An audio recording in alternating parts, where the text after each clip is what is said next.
Emirates Stadium, and Cliff Austin grabs it on the run on the 7-yard line, and it's hit short of the 20-yard line by Rob Riddick. The offense for the New Orleans Saints. Kenny Stabler been shaking with injured knees, but he's in there. George Rogers, Hokie Gaijon are the running backs. Eugene Goodlow makes the start at wide receiver for Lindsey Scott. Jeff Groth, the other receiver. And the offensive line, one of the strengths. Lafari, Edelman, Hill, Oubre, and Brock. And Hobie Brenner is the tight end. At the 19-yard line, it's 1st and 10. Ken Stabler has twice as many interceptions as touchdowns thrown so far this year. Hobie Brenner is in motion. And George Rogers on the first play. Little extra effort brings it out to the 22-yard line. Ken Johnson made the tackle, and Johnson is starting for Sherman White at right end on the 3-4. Ben Williams and Fred Smerlas, the other two up front. The linebackers, Lucius Sanford, Chris Keating, Eugene Marr, but he's really one to watch, and Irvin Parker. And in the secondary, Dave Kilson, a rookie, starts for the injured Mario Clark. Chris Williams is the free safety, and Charles Romes, a veteran right cornerback.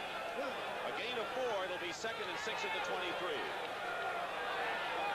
In motion comes Hokie Gaijon, and here's Rogers going outside. Good move, and Rogers carries it out to the 27-yard line. It'll be 3rd and just a couple, and the inside linebackers Chris Keating and Eugene Marr made the tackle. Dick, already we're starting to see what the Saints' offensive attack is early in the ball game. That is running George Rogers. George has what he calls turf toe. His big toe on his left foot is just a little aching right now, but yesterday he was working out on it a little bit better, and the Saints really want to just try and pound it out at Buffalo. It'll be 3rd and 1. 2 tight ends in there now for the Saints. And Hobie Brenner, and George Rogers has the first down as he crosses the 30-yard line and gets to the 32. So, as Jim mentions, it's been all George Rogers. David Kilson, the rookie cornerback, makes the stop on Rogers, who last week had his best days since the return of his injury. He opened the season with over 200 yards against the Cardinals, an all-time high, and of course then he injured the knee against the Rams. 1st and 10 at the 32 for Stabler. Hokie Gaijon, for the first time in the game, to change up a little bit, moves it out to the 33-yard line, and the tackle by Ken Johnson and Irvin Parker outside. Buffalo Bills on defense. They know they must stop the run. Otherwise, Ken Stabler will be able to set up the pass with it. Despite their 31-0 licking at the hands of New England, they played pretty good defense for the first 3 quarters last week. 2nd and 7.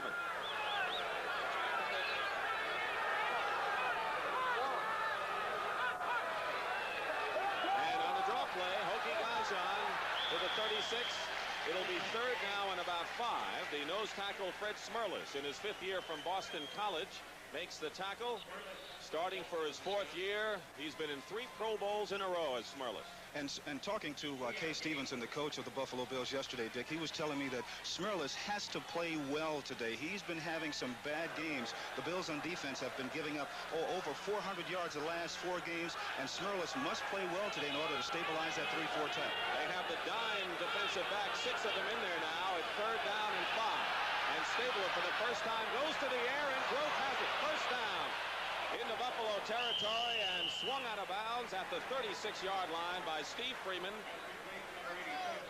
And so going to the reliable Jeff Groth, who leads the team in receiving, a 27-yard pickup. Jeff Groth ran a beautiful corner pattern, but one of the things that really helped him to make the reception was that number 24, Gary Thompson, fell as he was trying to cover him. You see, Thompson goes down right there, and Groth is all in the open. And when you do things like that against someone who is as smart as Ken Stabler, and the way that the Saints have started to run, he is extra dangerous.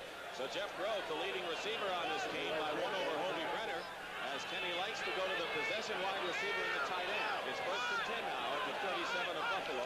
Hobie Brenner goes in motion. George Rogers hit.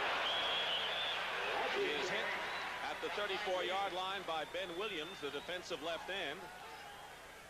And a pickup of 3 yards on the play. He leads the team in sacks. He's from Ole Miss and was in the Pro Bowl for the first time in his career last year. Ben Williams has been in the league now for 8 years. He was telling me yesterday that when the Bills play good, they are very good, but when they are bad on their roller coaster ride, then he says sometimes they really stink up the stadium. He says the first possession or the first series of downs in this game today are very, very important for Buffalo. 2nd and 7 at the 34. No score, and the Saints are running. Obi Brennan, the tight end, goes in motion again. The pitch. This time to Rodgers. And Eugene Marv makes the tackle. They are sky high to defense. He is the best of the linebackers and a big surprise. We have a penalty marker down as well. Eugene Marv, who's a 3rd-round draft pick last year. And from the crowd, you can tell it is against the Saints. The referee is Jim Tunney, and he'll mark it off right now. 27-yard pass from Stabler to Groth. Moved the Saints into Buffalo territory, but they've been stymied somewhat. You know, and I was talking to a lot of the players from the Bills yesterday, especially from their defensive unit, and they have surprised a lot of people. Here we are midway through the season, and they are tied for the division lead. Tunney brings it to the 44. Holding 62, still 2nd down. That's the 12-year veteran John Hill at center, who's guilty of holding, so it'll still 2nd down, but 17 yards to go. Right now, the Saints are out of field goal range, but not by much. Morton Anderson kicked a 50-yarder against Tampa Bay last week.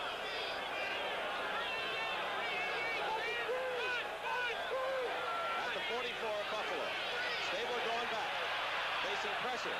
His pass to Hobie Brenner is complete. And they got the yards back to the original line, so it'll be 3rd down and 10 now at the 37-yard line. Lucius Sanford, the outside linebacker, makes the tackle on Hobie Brenner, who is 2nd in receiving, 3rd-year tight end out of Southern Cal, and getting better and better. That's right, and that was a pretty good coverage by the Bills then, but Kay Stevenson was telling me that Ken Stabler is one of the few quarterbacks that if you have perfect position on one of his receivers, he can put it just out of reach for you, and that's exactly what he did then. Woodlow, Groth, and Duckett are 3 wide receivers at 3rd and 10 now. He's got time. Stabler fires it, knocked away. Michael Kennedy on the pass intended for Jeff Groth stops the drive. Free agent who played in Birmingham of the USFL had a shot with them, and now with Buffalo. Kennedy did a great job knocking the ball down just at the last second. And of course, you have to give a lot of credit to the defensive secondary for the Buffalo Bills. They were covering the wide receivers all over the field as Stabler had a lot of time to throw. He went to the University of Toledo. There are a lot of players on the Buffalo defense who went to some of the more obscure football schools, and a lot of them free agents, which we'll tell you about. 4th down, and Russell Erxleben, who's been bothered by hamstring problems the last couple of weeks, but he feels pretty good right now. And deep for the Bills is Rob Riddick. Riddick has been the only one to return punts this year.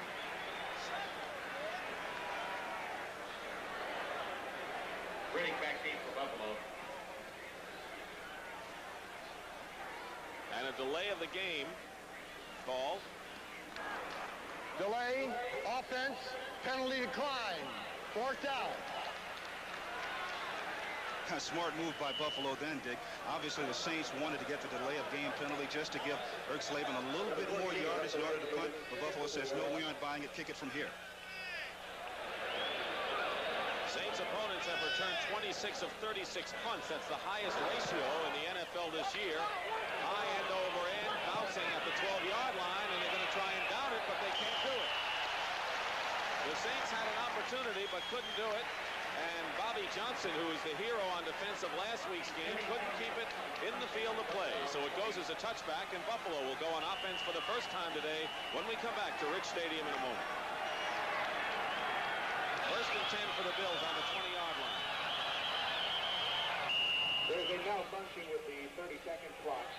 And the 30-second clock is not working properly right now.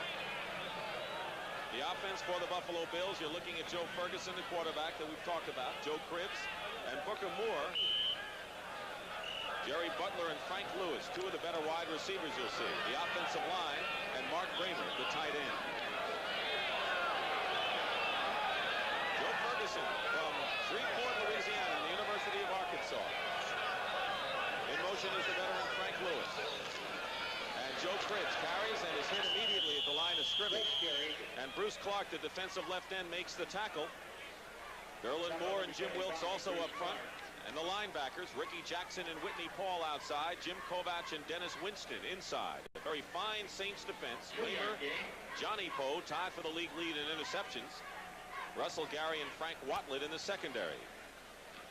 Saints are ranked #1 overall in the NFC. Roosevelt Leaks comes in for Booker Moore at 2nd and 8 at the 22-yard line. In motion is the top draft pick, rookie Tony Hunter.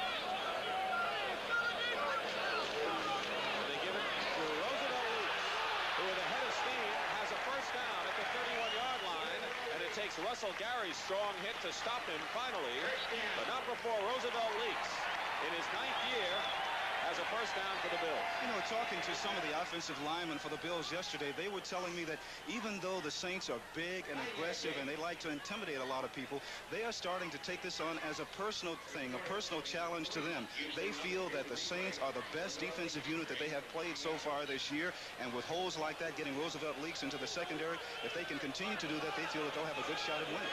At the 31, 1st and 10, Tony Hunter moves again.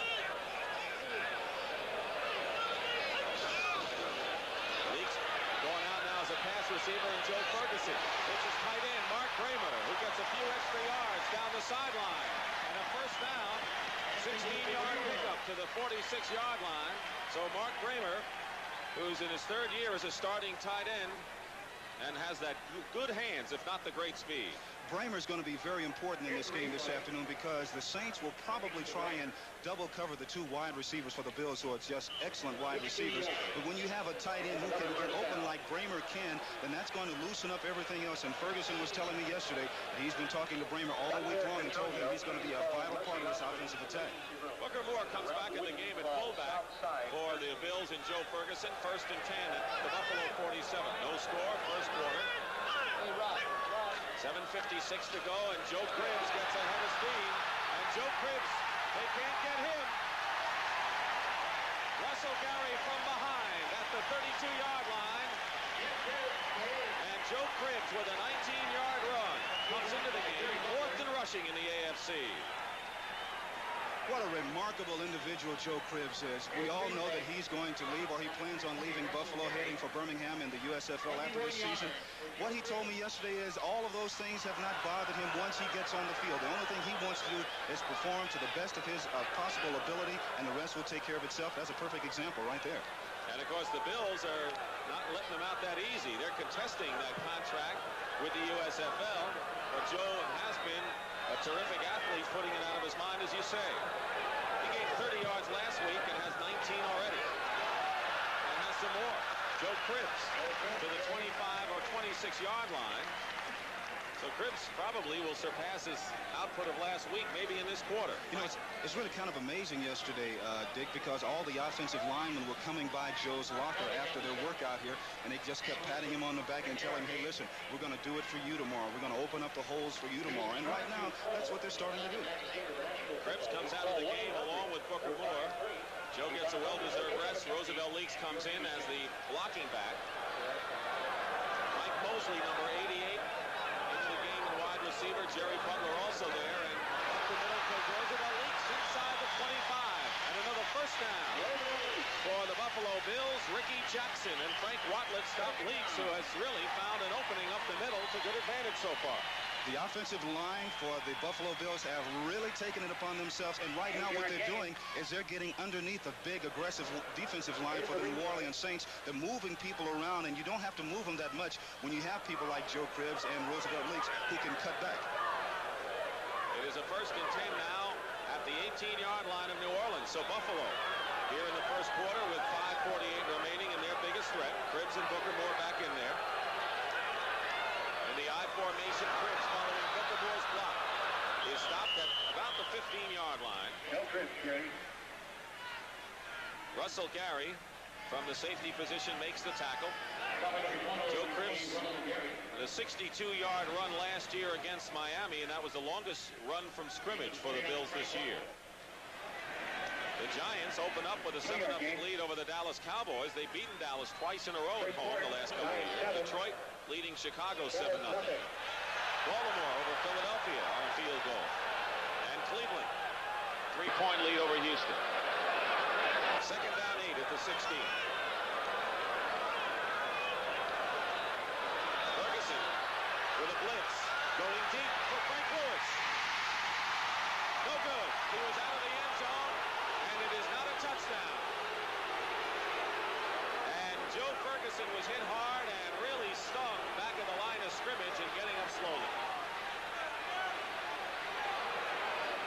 Ferguson is one of the more durable quarterbacks in the NFL. He did not see Frank Lewis catch the ball at the back of the end zone line, but you see the tremendous lick that he took right there by number 52, Jim Kovacs. But Ferguson was telling me one of the reasons, as you see, 1 foot in and his left foot comes inbounds, his right foot is out of bounds, but Ferguson is a tremendous individual. He's a great competitor. He lifts weights during the offseason, which a lot of quarterbacks don't do. That's why he's been around so long. It is 3rd and 8, and Matt Koffler has come in at quarterback. He came in relief against the Jets. He's a second-year quarterback and a former second-round draft pick out of San Diego State. Out of the shotgun on 3rd and 8. Koffler going in the air, and Koffler hits Byron Franklin, the rookie from Auburn. And it'll be close to a first down, and it should be a 1st and goal for the Buffalo Bills. I saw Franklin yesterday, and he was talking about, he says, hey, listen, when I come in the game now, don't forget me, because I'm going to do something that you can talk about. And here it is, a great reception here from Koffler. But one of the reasons why Koffler came in is Ferguson has a sore right wrist. He did not take a lot of snaps from center throughout the course of the week, and he's going to have to protect it a little bit more today. Koffler is 14 for 28 coming into this game. Hits his first pass, 1st and goal at the 5 for the Bills. And here's Joe Cribbs trying to go outside. Cribbs going in, and Joe Cribbs is stopped short of the end zone, and a penalty flag is down as well. Jim Richer might have been holding on the play, and the Saints prevented Cribbs from getting in there, and we have a holding penalty against Buffalo just when Cribbs got to the 1. That's one of the things that Kay Stevenson was telling us about yesterday. He's so concerned about getting a sustained drive going and then have what he calls silly mistakes in order to kill the drive. And those holding penalties like that is a perfect example of what he was talking about. Jim Tunney marches it. The Bills were really hampered by mistakes, including penalties last week in the loss to New England. Holding 51. Still first down. So Jim Richer, the former #1 draft pick who replaced Reggie McKenzie in the Electric Company. Number 51 right there holding. Right to the left of your picture. Ferguson comes back into the ball game. It'll be 1st and 15 right now. So as you mentioned, Joe has had that sprained wrist. Was shaken up on that incomplete pass to Lewis out of the end zone. 1st and goal at the 15 for the Buffalo Bills. No score, 4:11 to go in a quick-moving first period. And this pass is caught for a touchdown. Jerry Butler.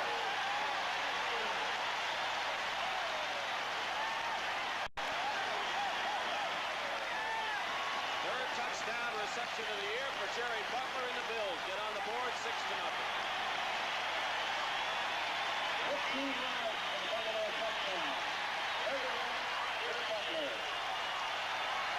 Well, we talked at the top of the show, Dick, about Ferguson wanting to prove something and to redeem himself from throwing 3 interceptions last week. And from the 20-25-yard line going in, the Buffalo Bills have probably one of the best passing attacks in all of the NFL. Matt Koffler holding for Joe Danello, and Danello's kick is good. He has missed only 1 this year, and it's 7-0 Buffalo. Another look, just a straight drop back here by Joe Ferguson, looking right across the middle of the field, and sore wrist and all, he has a great deal of velocity on the ball, throwing it right across the middle of the field, complete for the touchdown, and Buffalo is on the lead. And he beat Dave Waymer cutting across, so the Bills are high. They know what this game means to them. Half minutes, and the Buffalo Bills can breathe easy because they've been shut out twice at home this year in the opening game against Miami, and last week against New England, 31-0, to sour the fans a bit, but they're leading 7-0 as Joe Danello kicks off. Duckett and Austin are deep, and it's going to be Kenny Duckett, 3 yards in the end zone. He'll run it out. Duckett to the 15, dives to the 20-yard line where he's stopped by Michael Kennedy, and tempers flare momentarily. Darryl Talley, the rookie linebacker from West Virginia, who's an aggressive performer, poking at a few of the Saints. So after Duckett's return, see what Ken Stabler does on offense again, and Duckett's told to stay in the game as a wide receiver. He's a good one. I don't think that Stabler is going to vary his attack very much this particular series, Dick. The Saints were pretty successful the last time they had the ball. The only thing is they didn't score, so now they want to try and keep doing the same thing, that is with George running. Kenny Duckett comes out wide to the left, and Eugene Goodlow coming back to where he lived a good deal in western New York to the right. George Rogers off the left side, hit hard, and might have picked up a yard, and that's all. At about the 21-yard line, Ken Johnson and Chris Keating combined to make the tackle for the Buffalo Bills. Chris Keating, not blessed with a lot of speed in his 5th year from the University of Maine. You know, so much has been said about the Saints and their top-rated defense in the NFC. Right now, we're getting a perfect example of the Bills and the game tackling that they're having so far this afternoon, because they want to show people that they can play defense too. Ball at 2nd and 10, ball at the 21. Stabler draw play. Rogers. Fred Smerlis. And Rogers still hasn't gone down. So far, the Buffalo Bills have been right on the New Orleans Saints running game with George Rogers. And that's exactly what Ken Stabler didn't want to see happen, because at 3rd down and 10 yards, he now has to go to the air. And, of course, he doesn't mind that if the running game is working. Now, oddly enough, in running, the Saints' strength is a Buffalo weakness this year so far. 3rd down and 10 at the 21. Rogers has gained 16 yards and 6 carries. Kenny to put it up on top. He goes to Groth, but he does not have the first down. Groth is stopped by Charles Romes, the veteran cornerback. Let's see where they spot the ball. It's going to be close, and we may have a measurement. Keep in mind that Charles Romes and Mario Clark had teamed up in the secondary for 81 consecutive games before this one, and we have an injured Bill. It's Charles Romes. He is hurt. And with Mario Clark out of there, that breaks the string of those 2 veteran cornerbacks. And the Bills certainly hope that Romes doesn't have to leave the ball game, because Clark... Any rebroadcast or other use of this telecast without the express written consent of the Buffalo Bills and the National Football League is prohibited. Well, Groth was able to get the first down by just the length of the football. So it is 1st and 10, Bum Phillips, and his opposite number, Kay Stevenson, one of the new coaches in the NFL. Will tell you about how far back they go in a moment. 1st and 10 at the 31. 7-0, the Bills lead. We have 2:23 remaining in the first quarter. Dick Stockton and Jim Hill at Rich Stadium. Beautiful afternoon. Chris Williams now playing cornerback. So it's Williams and Kilson at cornerback. Rogers up the middle for a couple of yards. One of the things that Bum Phillips wants to do today is not to vary away from his game plan unless he absolutely has to. Only down 7-0, he doesn't feel that he has to do that. But Bum Phillips and Kay Stevenson go back a long way. As a matter of fact, in 1968, when Bum Phillips was the defensive coordinator for the San Diego Chargers and Kay Stevenson was the quarterback for the Chargers. And Bum told me yesterday that he always knew that Kay had the qualities to be a head coach in the NFL, and here he is. 2nd down and 7. In motion is Hobie Brenner. Stabler is going to Brenner, who's hit, but he catches the ball. Steve Freeman makes the tackle. Charles Romes is back in the game at right cornerback for the Bills. They're short of a first down by a couple. The Cardinals leading Minnesota in the first quarter at Busch Stadium. And Atlanta draws first blood over the New England Patriots, who have been a hot and cold team. Tampa Bay, winless, leading Pittsburgh 6-0 in the first quarter of their game at Three Rivers Stadium. It'll be 3rd and 3 now for the New Orleans Saints at their own 38-yard line. They are 3 for 4 in 3rd down conversions. Oki Gaijon is in the game as the lone back, and there's Gaijon going over the left side. has the first down, knocked out of bounds at the 46 by Eugene Marr. So there's that man, Gaijan, one of the overachievers, you might say, of the league this year. The draft choice who was on injured reserve with a gash in his head, then came back, broke his ankle, making the most of his abilities. And they completely fooled Buffalo then, because I don't think the Bills thought that Gaijan was going to get the ball. I think they felt he was just going to be back there for blocking purposes. And look at how his productivity has come up this year. First and 10 now at the 45. This may be the last play of the first quarter. 12 seconds and running. Gaijan and Rogers back there. And Kenny Stabler is going for Kenny Duckett. It's intercepted. Charles Romes. And they've blown it back. Charles Romes made the interception and was down at the 34-yard line. So it is an interception by Romes at the 34, and Kenny Stabler was hit by Lucius Sanford on the blitz, and Brad Edelman is helping him up, and he's so fragile at this stage with those knees. Well, it is really amazing that Stabler's able to get out on the field game after game the way that he does. The ball here is just completely underthrown. Even though it looks good, it is not a good pass. It is short and inside. That's why it was intercepted and picked up by Charles Romes. And, of course, Buffalo now has it. We talked about the interceptions by Ferguson. Well, Kenny Stabler threw 4 last week, and now he's got another one. Buffalo ball. Having first and 10 on their 34. 4 seconds to go in the first quarter. 7-0 Bills. Play action pass and a good fake by Joe Ferguson. He's going deep this time, and it's overthrown, intended for Jerry Butler. He did not fool the secondary, however. Frank Watlett and Dave Waymer were both back there defending on Jerry Butler. But that is the end of the first quarter here at Rich Stadium with the score. The Buffalo Bills 7, the New Orleans Saints nothing in the game between two teams, 5 and 3. New York, Dick Stockton and Jim Hill with the Bills leading 7-0. Joe Ferguson with a touchdown pass to Jerry Butler. 7-0 to score. It's 2nd and 10 at the 34-yard line. Joe Cribbs, single setback and movement in the line. Mark Bramer, the tight end, moved. Let's see if he was thrown off. Cribbs carried the ball.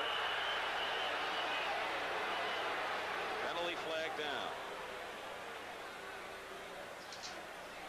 Bills played their best game 2 of the last 3 weeks against Miami and Baltimore before their disaster against the Patriots 31-0 last week. Gonna mark it off.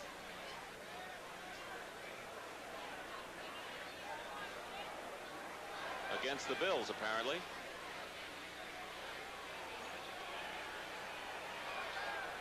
Came into this game kind of anticipating a low-scoring running attack, although Ferguson going to the air at times. Here's Jim Tubby. 82, eligible man move, may reset. The play is not killed. The penalty is declined. 3rd down. All right now we're going to go for an NFL Today report, and for that, here's Brent Musburger in New York. 7, of course, in that game, and of course that kind of a interesting explanation of that penalty in which Frank Lewis had moved off the line. 3rd down and 10 at the 34-yard line. It was a penalty. It was declined. We saw Kenny Stabler. Question is whether he will come back. The clock inadvertently did not start. We'll run 6 seconds off the clock. 6. Well, we've had a problem with the 30-second clock, Jim. Now we've had a problem with the main clock here. And the Bills haven't had any problems with their offensive attack as Stabler looks like he's going to try and come back in. Knowing Kenny, unless he is just absolutely incapable of coming back, he's going to give it another shot. Bills have 4 wide receivers, Lewis and Franklin, Butler and Mosley. So with 4 wide receivers out of the shotgun, 3rd and 10 at the 34. And Ferguson fires. It's complete to Mike Mosley.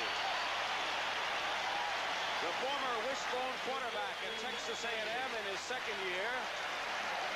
led the league in kickoff returns last year, catches this for a 20-yard pickup and a first down at the 45-yard line of New Orleans. And Mosley was covered by Johnny Poe, and Poe is tied for first place in the NFC with 5 receptions. The great thing that Mosley does is he gets behind Poe and runs a crossing pattern that completely fools the young cornerback, and when you give Ferguson that much time, he's going to complete it.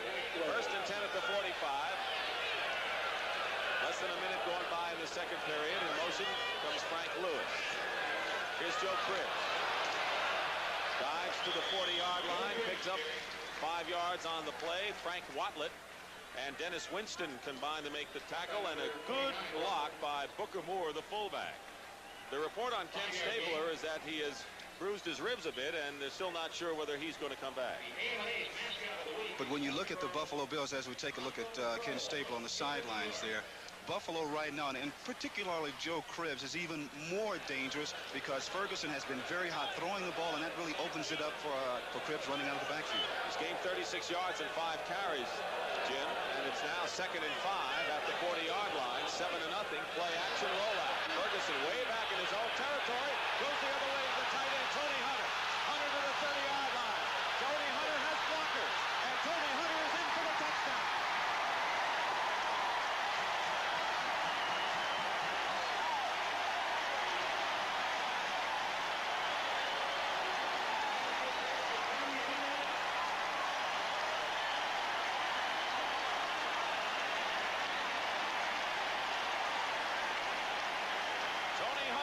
First NFL touchdown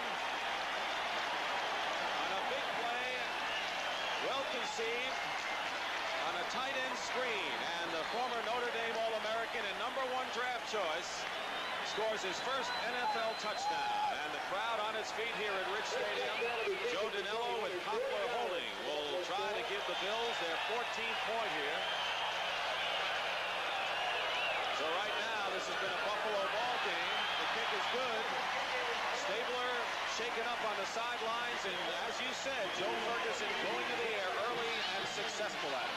Certainly has, and it just has to be a great feeling for young Tony Hunter because he's been injured most of the year, and he really hasn't performed the way that Kay Stevenson and the Bills would like for him to. But what happens here is that when you have an over-aggressive team like the New Orleans Saints, they just rush all the way to the other side, and what a great call by Kay Stevenson and Joe Ferguson of the Bills, getting the ball out to Tony Hunter on a screen. He goes all the way. Ken Jones gets a good block for him downfield. He goes into the end zone for a touchdown. So for the second straight week, the New Orleans Saints find themselves trailing 14-0. It was Tampa Bay last week. They came back to win. Joe Danello kicking off for the Buffalo Bills, who lead 14-0. There's the scoring drive. They did it in a hurry. The 40-yard play on a screen to the tight end, Tony Hunter, who, by the way, had been injured and slowly coming back. Austin and Duckett are back. Ball bounces and Duckett at the 10.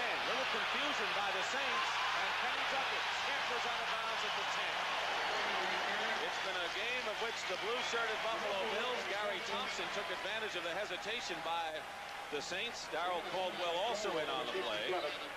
And we have a new quarterback coming into the game for the New Orleans Saints. It appears that Dave Wilson is the quarterback. Here's Dave Wilson, first-round draft choice and 81 in the supplemental draft out of the University of Illinois, team that you saw yesterday beat Michigan on CBS. He's got a very strong arm, and you'll see a different kind of offense with Wilson in there. He's completed 19 of 29, 1 touchdown and 2 interceptions in the time he's been in there this year. First and 10 at the 12-yard line. He doesn't have good field position starting out. George Rogers off left tackle. Brings it out to the 15 where Eugene Marv makes the tackle. One of the things about Wilson, I was talking to him yesterday, he said that he knows that sooner or later he's going to get to play a lot of football in this particular year. He's very much aware of the physical ability and the capabilities of Kenny Stabler, and he knows that Stabler is very fragile, and he's just going to mind his time. He says he's learned quite a bit from Stabler, and as we look at Stabler sitting on the sidelines, you just wonder how much longer that Bum Phillips will go with him. Second and 7 at the 15. Bum Phillips is indeed loyal to Kenny Stabler, as that's been chronicled many times. Obi Brenner goes in motion. Stabler swings it out. Rogers. Rarely do you see George Rogers go out as as a pass receiver. He stopped at the 17-yard line by Irvin Parker and Ben Williams. So George Rogers in a pass receiving situation, that's only his 4th reception of the year. We talked about Ken Stabler's problems with injury. Well, Dave Wilson sat out the entire 82 campaign after suffering a knee injury in the opening preseason game, and he underwent surgery. Started 4 games in 1981. But the thing that he has on his side is youth, and he recovers a little faster. And he can go deeper and likes to go to the deeper men. Let's see if the offensive complexion changes for the Saints here. 3rd and 4 at the 18. Darryl Talley is in at linebacker. Wilson chased for the moment, and the pass was intended for Hokie Gaijon out of the backfield. Lucia Sanford put a lot of pressure on. Fred Smerlis, the nose tackle as well. So Bum Phillips trying to find the answer right now. His team is 5-3, and he wants to make sure that he gets the answer before they kind of lose it. Well, if he doesn't hurry up and get something going, they just may use it, even though they're only down by 2 touchdowns, and that's not a lot in the National Football League. The way the Bills have been moving the ball up and down the field with their wide-open offensive attack, Buffalo is really on the move right now, and the New Orleans Saints really have to do something to counter that, and in a hurry. Russell Erxleben will kick from inside his 5, and Rob Riddick is back at the 40-yard line. Good high kick. Riddick sees a chance to run. Back at the 32. And thrown out of bounds. Hokie Gaijon throws him out of bounds. Riddick at the 41-yard line. A 50-yard punt by Erxleben and a return of 8 yards. So that worked out pretty well for the Saints. But Buffalo will take over 1st and 10. We're back with 11:23 remaining in the first half. It's 14-0 in favor of the Buffalo Bills. They have a 1st and 10 on their own 40-yard line. They wanted to do a better job of running the ball this week, and so far they have, averaging almost 7 yards a carry between Leaks and Cribbs. It's going to be a draw play. Joe Cribbs and Dirt Winston. From a sea of white shirts, Jim Kovacs, the other inside linebacker, make the stop at the 41-yard line. There is Dennis Winston, who, by the way, was recruited by Bum Phillips when Bum was at Oklahoma State. He has set the tone for this intimidating defense this season, coming over from the Pittsburgh Steelers and in a young ball club, Jim, one of the people who's had the experience and been with a winning team. But now this tough defensive unit of the Saints really has to buckle down, because they've been pushed around a little bit too much, because the Bills on offense, their offensive line just been doing a marvelous job. But the Saints better get going and get going quick on defense. 2nd down and 8 at the 42. Moore and Cribbs, the back. Ferguson straight back. Right up the middle to Joe Cribbs, and it bounced off of him. He was wide open. Kovacs, the linebacker, was closest to him. It'll be 3rd down. And an injured player down. It may be Joe Cribbs shaken up. And that's the man you don't want to lose. Joe Cribbs.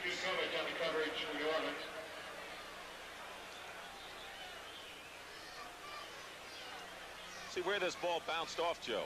Cribbs took just a vicious shot to the back of the head after the ball had really bounced off his hands. You see him going across the middle of the screen. You can see right there he's already on the ground, and then he gets hit right in the back of the neck, which is really uncalled for, I think.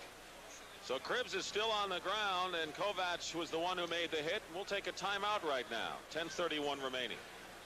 4 wide receiver offense. Byron Franklin, Frank Lewis, Mike Mosley, and Jerry Butler. Mosley has caught a 20-yarder, and Franklin has caught a pass close to the goal line. Joe Ferguson, in his 11th season, was rated dead last among AFC passers last year, led the league with 16 interceptions. Right now he has 16 touchdown passes. Here comes the blitz. The pass is caught.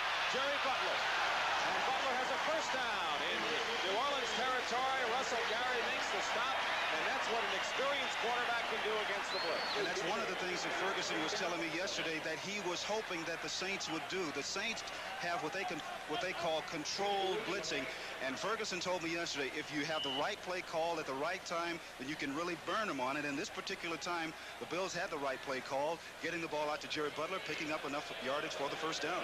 He's a game breaker and has been in his 5th year, a former #1 draft pick who actually started football in his sophomore year in high school, was in the band as a saxophone player in his freshman year.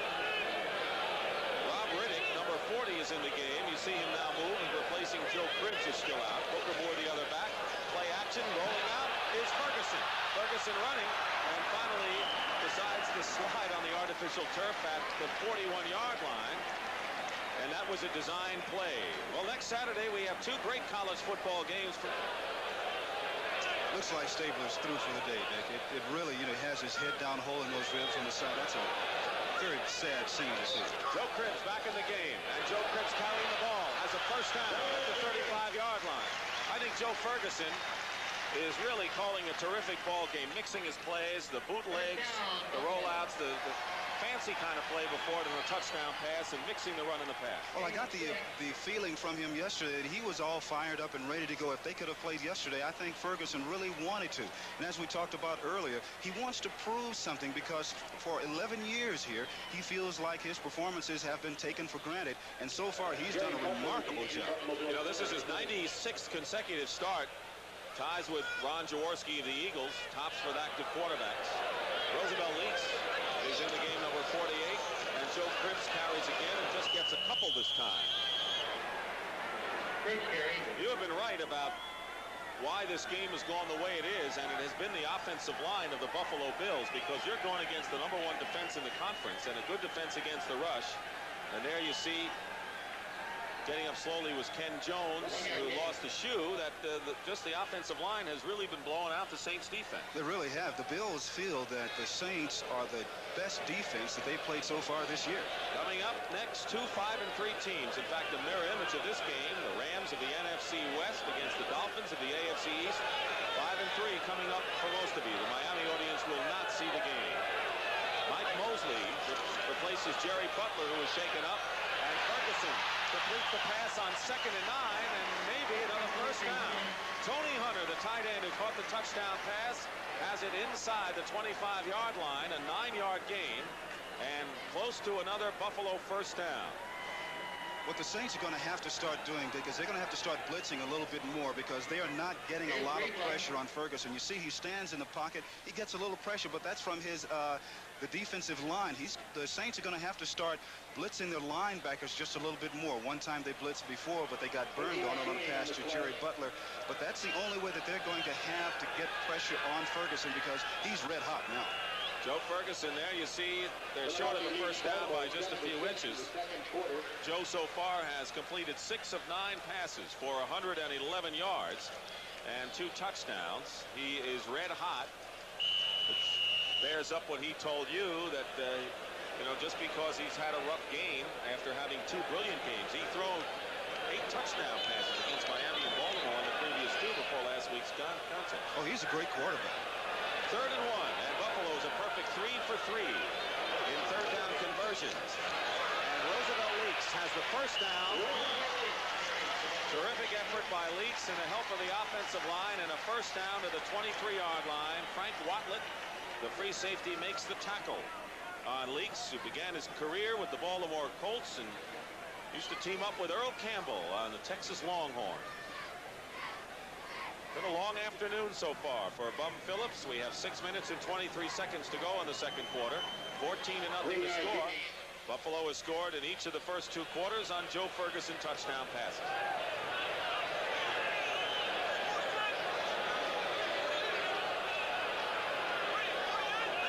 The 22. Fake a reverse. Ferguson up the middle. Touchdown. Mike Mosley.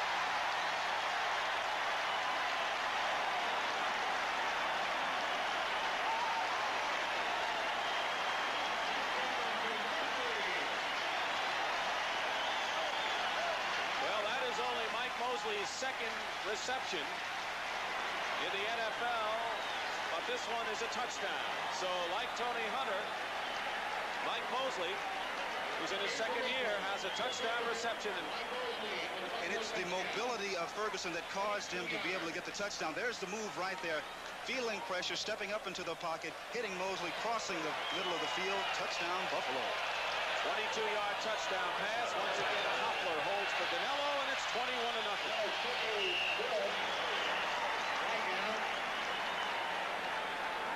Penalty marker is down, however, so let's wait. Referee Jim Tunney Illegal use of the hands, 54. An illegal use of the hands penalty has been called against Eugene Marv, the kicking team of Buffalo. So the kick was good, and so Dinello's going to have to kick it over.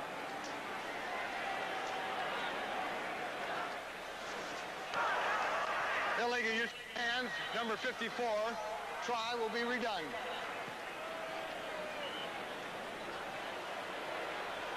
Mosley, in his second year with great speed, injured reserve in 81. They will try it. It will be a 30-yard kick, and this one's no good. It's off to the left. So it's 20-0. Let's take another look at Mosley's touchdown. Here's a good ground level view of it, and like I mentioned before, the thing that does this is that Ferguson feels pressure from the outside. Watch him. He steps right up into the pocket and throws the ball like you're throwing darts. Mosley coming across the field feels a little pressure at the goal line and gets right in. But nonetheless, it is Buffalo over the New Orleans Saints, 20-0. Well, the Saints have been in all of their 3 losses so far, and this is the first time they've been threatened to be blown out. Jim, that he's putting on a show for the viewers in Shreveport, Louisiana, where he is from. 3 touchdown passes for Joe Ferguson. He has 11 touchdown passes in 3 of the last 4 games. 20-0, and Dinello's kickoff is short, high, end over end. It's Kenny Duckett running. Duckett trying to get some extra room, still has it. And Duckett is finally brought out of bounds at the 43-yard line by Rob Riddick. And so, Jim, I'd have to say that with the Saints trailing 20-0 and the extra point miss and a good kick return, this could be the best opportunity the Saints have of getting some momentum. And they better go to work immediately, too. Ken Stabler on the sidelines, perhaps finished for the day, as is Jerry Butler of the Buffalo Bills. The wide receiver is also out with a knee injury. Test pilot. Seconds remaining in the second quarter. Dick Stockton and Jim Hill at Rich Stadium, Orchard Park, outside of Buffalo. 20-0 the Bills lead, but after that fine kick return by Kenny Duckett, it is 1st and 10 at the 43-yard line. Dave Wilson calling an audible in relief of quarterback Ken Stabler. Screen to Duckett. Duckett may have a couple of blockers. Gets into midfield into Buffalo territory and has a first down at the 46-yard line. David Kilson, free agent rookie from Nevada Reno, who starts the game at left corner for Mario Clark. Tell you about after this play. 1st and 10 at the 46. John Tice, the rookie tight end in motion. George Rogers. And Rogers gets inside the 40-yard line. Good pickup by Rogers, and his biggest gain of the day. Lucius Sanford outside Eugene Marv, a pair of linebackers, make the stop on George Rogers, who had gained 22 yards in the ball game before that play. There you see the total offense story. John Madden reporting on how several former NFL players are coping with injuries that they suffered as players and now out of the game. That'll be on CBS Sports Saturday, November 12th, when it all returns on CBS. George Rogers finds a hole and bursts forward inside the 25-yard line. So on 2nd and 1, Rogers gets the call and finds an opening. 15-yard pickup, and Chris Williams and Steve Bremen finally brought him down. Well, if you're playing linebacker for the Buffalo Bills, this is what you see, or cornerback, if you see George Rogers coming into the secondary after you. We talked a little while ago about the Saints have to change their offensive philosophy. Well, that's what they've done now. They've gone to quick hitters up the line of scrimmage, quick things to their wide receivers, and now they're in perfect position to score. 1st and 10 at the 22, in motion John Tice. Dave Wilson moving the team, pitches to Rogers. Rogers cuts inside nicely and moves to the 15-yard line. Gain of 7 yards. Eugene Marv and Charles Romes, who was shaken up earlier and came back in the game, make the tackle. So for the first time today, we're seeing some real spark and zest for the New Orleans offense, trailing 20-0, and with 3:25 and running, certainly not out of this game. Rogers has now gained 53 yards on 11 carries. 2nd and 3.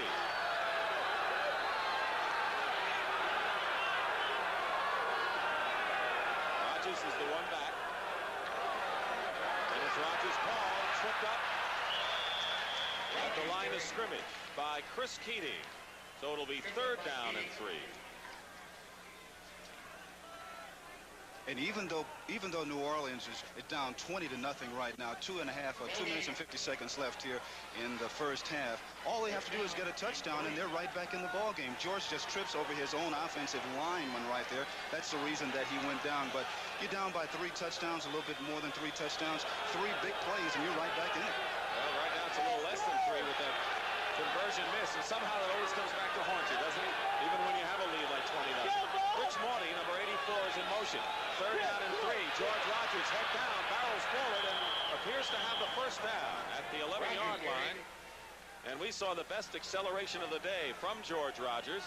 Ken Johnson, number 91, who has been forced to start today with the injury to Sherman White, makes the tackle. And let's see where they spot the ball. It's close to a first down. We may have a measurement. Right now, Dallas, after trailing 7-0, leads the Giants in the second quarter at the Meadowlands. Detroit over Chicago 14-3. There you see the signal by Leon Gray. First down, Saints. So it's 1st and 10 now with 2:14 remaining. Ball at the 12-yard line. Cardinals leading the Vikings, and Philadelphia over Baltimore.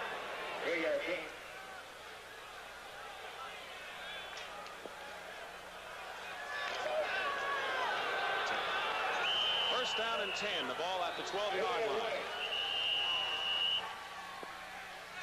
And our 2-minute warning will interrupt the play right now, and this is going to be an important meeting for the Saints, who trail 20-0, looking to get on the board. Changes in the offensive line for the New Orleans Saints. Dave LaFari, the left tackle, is now at right tackle. Kelvin Clark is at right guard for Louis Oubre, and Leon Gray now moves to left tackle, number 72. So Brock is out of the game, and Oubre out, the starting right side out of the game. It is 1st and 10 at the 12. 2 minutes remaining in the first half. 20-0, the Bills lead. Wilson to Tice, touchdown, Saints. And so 12-yard pass to John Tice, the rookie from the University of Maryland. And it is the first NFL touchdown for Tice, who is a 3rd-round draft pick. So this is quite a day for receivers with their first NFL scores. Tony Hunter and John Tice, a couple of tight ends, and Mike Mosley, a wide receiver. Tice running right down the middle of the field. Wilson doing a great job of throwing it right on line to him. He splits the two defenders, I should say, going right into the middle of the field, right down in for the touchdown. And that is a big, big lift for the New Orleans Saints, because things have been going so much against them all day. Morton Anderson with Guido Merkins holding, and the kick is good. So it was the misconversion by Joe Danello, and then Kenny Duckett returning the kickoff 32 yards that gave the New Orleans Saints a spark. And with 1:57 remaining in the first half, it's a 20-7 game. And they have a problem with the clock. It says it should be 1:57, I believe, remaining in the first half, and they're going to make that change right now. It's 20-7, and this crowd at Rich Stadium, they hold about 80,000 here, Jim, and they have 50,000 here. A little quiet now. There's John Tice, who's actually bigger and faster than the other tight ends, and his brother Mike Tice was a tight end before him, or a quarterback at the University of Maryland, and is now at the Seattle Seahawks as a tight end. So the Tice family have gone from Maryland to the NFL. There's the scoring drive. Took just under 4 minutes. 20-7 the score. The Bills lead. Ferguson with 3 touchdown passes, and Dave Wilson in relief. Stabler 1. Morton Anderson on the kickoff. Mike Mosley at the 7-yard line. Mosley looking to go outside. Look at the speed. And it was Morton Anderson who just came in front of him as Mosley went out of bounds to stop the clock. Bobby Johnson forced him out of bounds, and a kickoff return of 29 yards by Mike Mosley. Mosley has terrific speed, and now let's watch Joe Ferguson go to work. He has plenty of time, 1:51, 3 timeout left. He can go all the way down the field and possibly get at least a field goal on if he is as hot as he has been so far this afternoon. Those are the first 3 possessions, and they started out from various locations. 3 touchdown passes. They have all of their timeouts, as you mentioned. 1st and 10 at the 37-yard line. Booker Moore is the lone setback, and Ferguson, with enough time, decides to go to Moore and throws it out of bounds. So the New Orleans secondary doing a number on the Buffalo receivers, and Ferguson, despite the time, not having to find them. They've had their hands full all afternoon, and the secondary for the Saints has not gotten much help from the defensive line and the linebackers of their own teammates, because they haven't put a lot of pressure on Ferguson. Ferguson's had 2.5, sometimes 3 seconds to just stand there and go from his primary to his secondary and maybe even the third receiver. And coming in, of course, again, the offensive line not only opening up holes for the runners, but the Saints with 35 sacks, #1 in the NFC. They haven't really gotten close to Ferguson, who's 7 for 11, 132 yards, and 3 touchdown passes. Perry is in the game as a nickel back for the Saints, number 32. On second down, a hard hit, but a catch. Back to the line of scrimmage, I believe. Let's see where they spotted, near the 40. Tony Hunter was the receiver, and Jim Kovac hit him a leg. Out. New Orleans. So we have a timeout called for by the Saints with 1:36 remaining in the first half. It'll be 3rd and 7 when we come back to Rich Stadium. This was brought to you by the National Football League. It is 3rd and 7 for the Bills on their 40-yard line, and both teams have been most successful on third down conversions today. Buffalo has been perfect, 4 for 4. Bills lead at 20-7, 1:36 to go in the half. With a shotgun and all the wide receivers. Ferguson going up top. It's hit. It was intended for Joe Cribbs, and it was number 57, Ricky Jackson, who got a hand on the ball, and the Saints were all around Joe Cribbs, who is the intended receiver coming out of the backfield. So it'll be 4th down, and coming into the ball game will be Greg Cater, punting for the first time today. Cater has the lowest average. Groth will be the single safety. Groth has Cater is the lowest average in the American Conference in punting.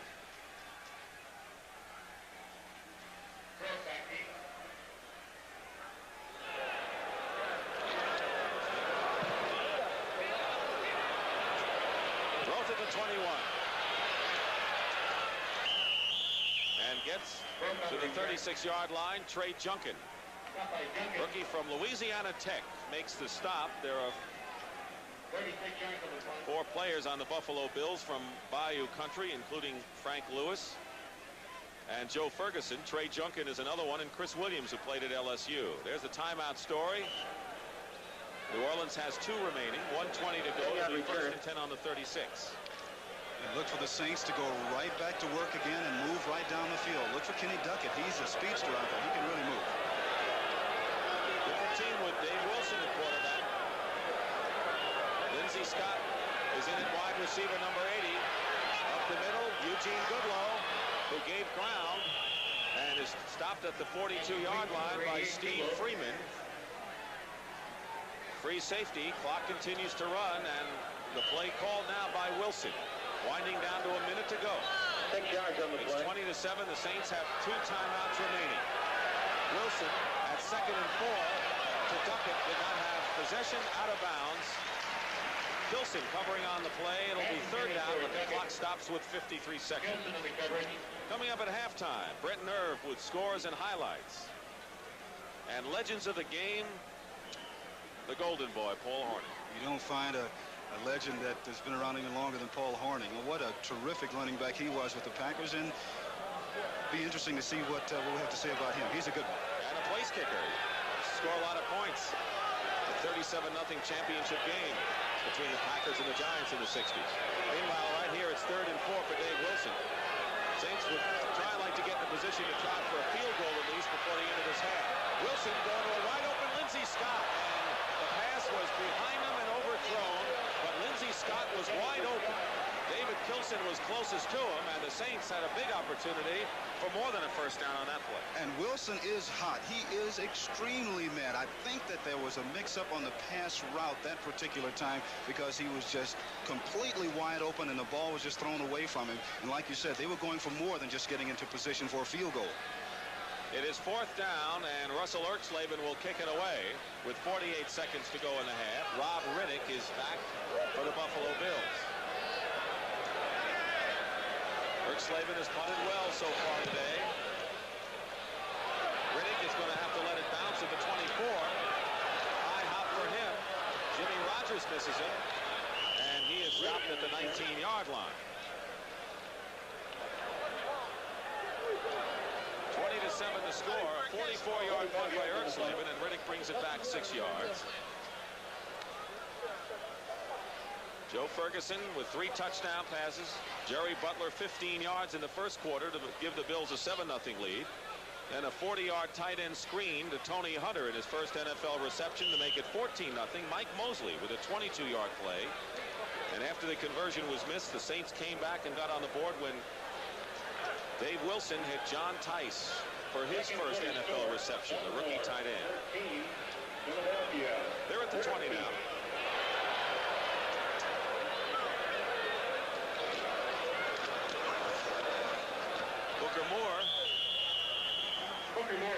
Booker Moore has really had to fight the odds, hasn't he, to get a chance to play in the NFL after being a #1 pick. He's had injuries to go against him. He's had to play behind people who have had better credentials, but somehow he just hangs right in there and does the best that he can whenever he gets an opportunity. And of course that nerve disorder. That was the serious, and that one not only that was a career-threatening ending injury. He thought that for a little while he was going to have to quit playing football altogether. Timeout. Saints, they have 1 remaining. Buffalo still has 3. Kovac just conferring a moment ago with Bum Phillips. It'll be 2nd and 5 at the 25 with 26 seconds to go. The timeout story. Saints still. Henderson with a very powerful leg gets set to kick off for the New Orleans Saints, and he'll be kicking to Mike Mosley and Van Williams, who are deep. Mosley to the left and Van Williams to the right. Buffalo Bills lead it 20-7. One of these teams will go 6-3, and the Bills will remain in a tie or take over first place in the AFC East, or the Saints will tie or remain a game behind in the NFC West. As we start the second half of the game, second half of the year, Mosley returning for Buffalo. Good cut inside and brings it out. Penalty markers are down as Mosley returns to the 35-yard line. Frank Watland made the tackle.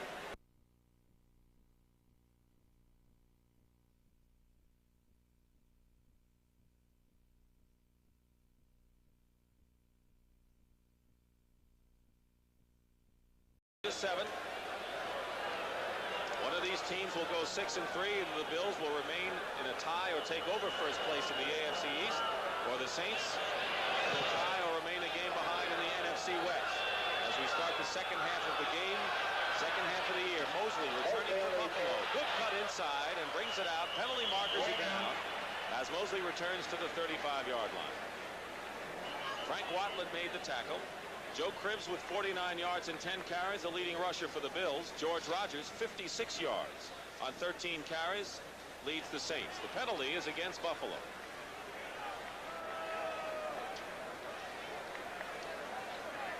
What do you think of a legal block on the return, Jim? Well, those things are so touchy these days, and when you have people running at full speed for 50 or 60 yards, all it takes is just a slight movement by someone, and then you can have it happen to them. Holding. See? During the run back. 67. First down. Darrell Caldwell, the guilty party. We usually have that illegal block call, but this time it was holding. That's right, because when you have people running at each other with those speeds and at those distances, it can easily happen. First half statistics favor the Buffalo Bills in every category except for time of possession. First and 10 at the 15 for the Bills. Booker Moore and Joe Cribbs are the running backs for Joe Ferguson. Ferguson will pass on first down, and he drills it to Tony Hunter, the tight end, who has a first down. Jim Kovac makes the tackle, and Tony Hunter has a touchdown reception. He's got good hands and makes the big play, and could be the tight end eventually for this ball club. 13-yard pickup. See, very smart on the part of Kay Stevenson and Joe Ferguson of the Buffalo Bills, because they know that Bum Phillips is going to make some kind of an adjustments and put the ball in the air. So what they want to do is take advantage of the opportunities that they have. They've been red hot so far. Tony Hunter's coming back after being injured, being wide open, picking up enough yardage for the first down. Dave Waymer made the last hit. Roosevelt leaks with Hunter in motion. First and 10 at the 28, and leaks up the middle. Stopped. Stopped him so far today. Comes into the second half with nearly averaging 7 yards a carry. Bruce Clark, the defensive left end, makes the tackle. 2-yard gain. It'll be 2nd down and 8 now, and Joe Cribbs, who was out, comes back in the lineup. And Tony Hunter comes out. Kay Stevenson, the coach of the Buffalo Bills, was the offensive quarterback coach for the last 6 years.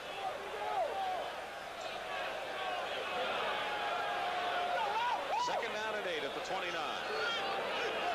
And here's Cribbs. Good run by Joe Cribbs, and head down gets a little extra impetus.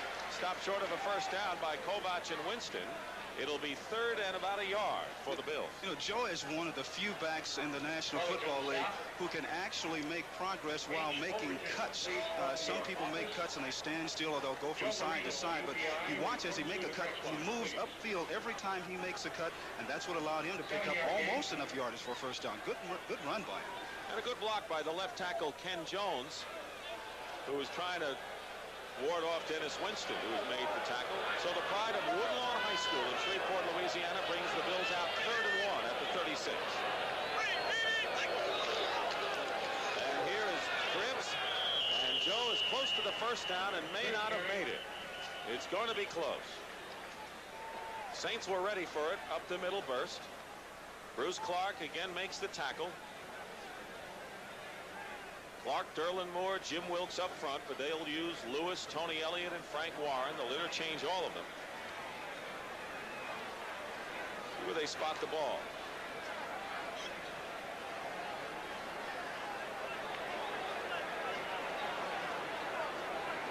He is short of a first down. And the punter, Greg Cater, comes into the ball game.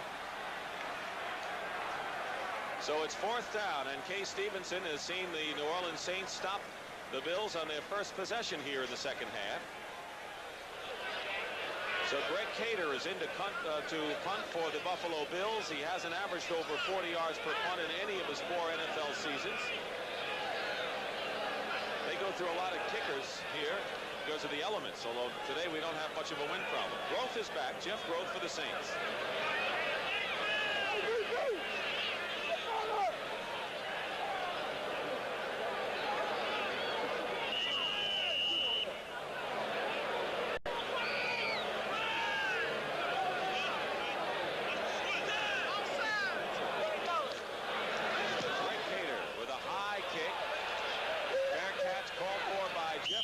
At the 26-yard line. So let's see if the Saints can use the impetus of good defense in stopping the Bills and go on offense following the 37-yard kick. Ken Stabler watching this game from the bench. In relief from Ken Stabler, 4 for 7, and the 1 touchdown that the Saints have brings his team out 1st and 10 at the 27-yard line. John Tice, who caught the TD pass, is in motion. George Rogers spins his way to the 31-yard line and a pickup of 4 yards. Ben Williams makes the tackle for the Buffalo Bills. Everyone remembers, of course, the Bermuda Triangle, which was the key to the Buffalo defense with Smerlis, the nose tackle, and Haslett and Shane Nelson. Nelson, of course, is gone, and Haslett's been hurt by injury, and have taken on a whole different picture. And Smerlis recently has not been playing that well at the nose tackle, and that's one of the reasons why people have been able to run against him so much. 2nd down and 6 at the 31-yard line. Once again, Tice in motion. Wilson to throw. And Dave Wilson downfield to Eugene Goodlow. The pass was short and covered well by Charles Romes and Chris Williams back there. Goodlow was the intended receiver and was behind the 2 defensive backs. So Charles Romes in his 7th year from North Carolina Central and a former 12th round draft choice. As you could see, Wilson had him open, but the ball was just way underthrown, and a very poorly thrown ball also. The Bills in the secondary can be beaten. They can really be beaten if you get the ball out there, because as we all know, the Saints have some real speed bursts. Free safety particularly has been a jinx spot. Bill Simpson retired, Jeff Nixon, Pat Vanderboom, Rod Bush, all injured. 6 defensive backs as Chris Williams and Gary Thompson come in the game. 3rd down and 6 at the 31. And pressure on Wilson. Loops it up on top. Penalty flag down. Jeff Groth caught the ball, but I think another one of the Saints wide receivers might have been pushed, and let's see what the call is.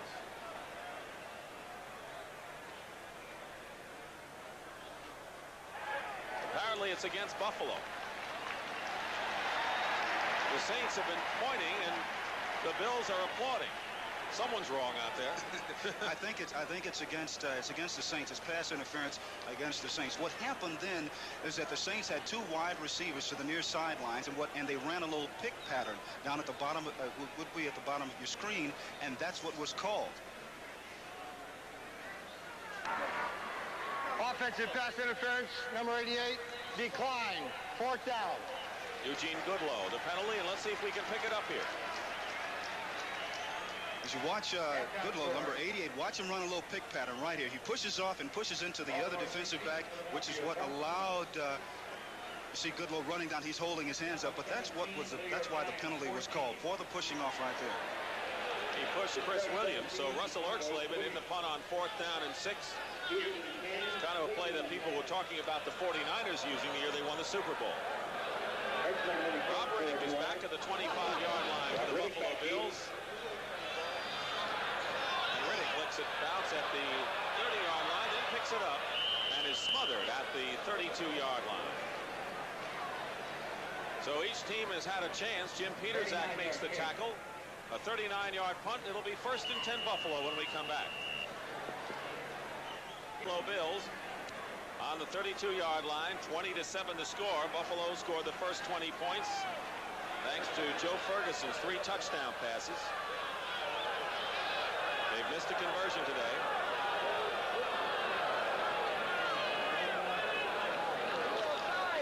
Joe Pritt going wide. Russell Gary got a hand on him, and Jim Williams finished the play off at the 31-yard line.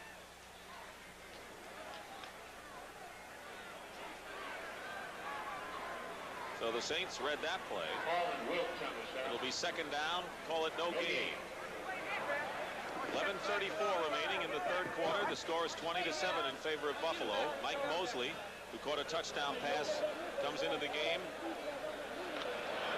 And Booker Moore goes out. Hurt stays in. And one of the things that Buffalo does not want to do now is go into a shell and get conservative, because it will not take the New Orleans Saints very long to get back into it. Lewis and Mike Mosley are flooded to the left side. And Ferguson, looking that way, rolls out, drills it. And the pass is caught by Frank Lewis at the 41-yard line. So the native of Houma, Louisiana, with a 10-yard reception. He's 36 years old, but he plays 10 years younger and just keeps going on, doesn't he? He is such a smart receiver that it just amazes everyone how he continues to play at the high level of consistency that he does. Ferguson does a great job of throwing the ball on a line with 3 people around Frank Lewis, but he still comes up with a reception. Shy of a 1st down by less than a yard. It'll be 3rd and less, and into the ball game now is Roosevelt Leaks, number 48. He's the short yardage back. Booker Moore also in there, and here comes a blitz, and Leaks has the 1st down. Slices off the left side to the 43-yard line. Call it the 44. Jim Kovach makes the tackle, but they were looking to clog the middle, the Saints were, on that play. They certainly were, but they ran to the outside on a slant pattern, picked up enough for the 1st. Dallas and the Giants in a close one at the Meadowlands. Cowboys leading. Detroit over Chicago 17-3 in the 3rd quarter. The Cardinals continue to lead Minnesota 20-10. Close one in Philadelphia. The Colts over the Eagles. 3rd quarter. In that game, Harold Carmichael has thrown a touchdown pass to Mike Quick. 1st and 10 at the 45. 9:35 remaining in the 3rd quarter. Ferguson has a lot of time and going up top to Joe Pritt, and it's almost intercepted by Frank Watlet. Here's an interesting story about Watlet, who got a chance to start when Tommy Myers was hurt. In his 1st year against the Rams, he was really nervous, and Bum Phillips went up to him 5 minutes before the game and said, "Frank, you're going to start this game." And he was nervous. He says, "Don't worry, they can't kill you, they can't cook you, and they can't eat you. Just have fun." And he made an interception against Pat Hayden in the 1st series. And almost came up with an interception this afternoon on that particular play.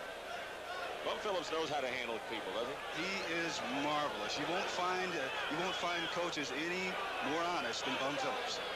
2nd and 10 at the 45. No scoring so far in this third quarter. Saints look like they may be showing blitz. Here comes the linebacker coming in, Whitney Paul, and that pass intended for Tony Hunter was overthrown. Let's check some more scores. The Atlanta Falcons leading New England. Boy, the Patriots are like the Bills, hot and cold, because Atlanta goes against New Orleans next week at the Superdome. Tampa Bay leading Pittsburgh. Give them a little time. That's what some people are saying. Cleveland and Houston are tied at 10 in the third period. Bill Capice with 3 field goals for Tampa Bay. 3rd and 10 at the 45.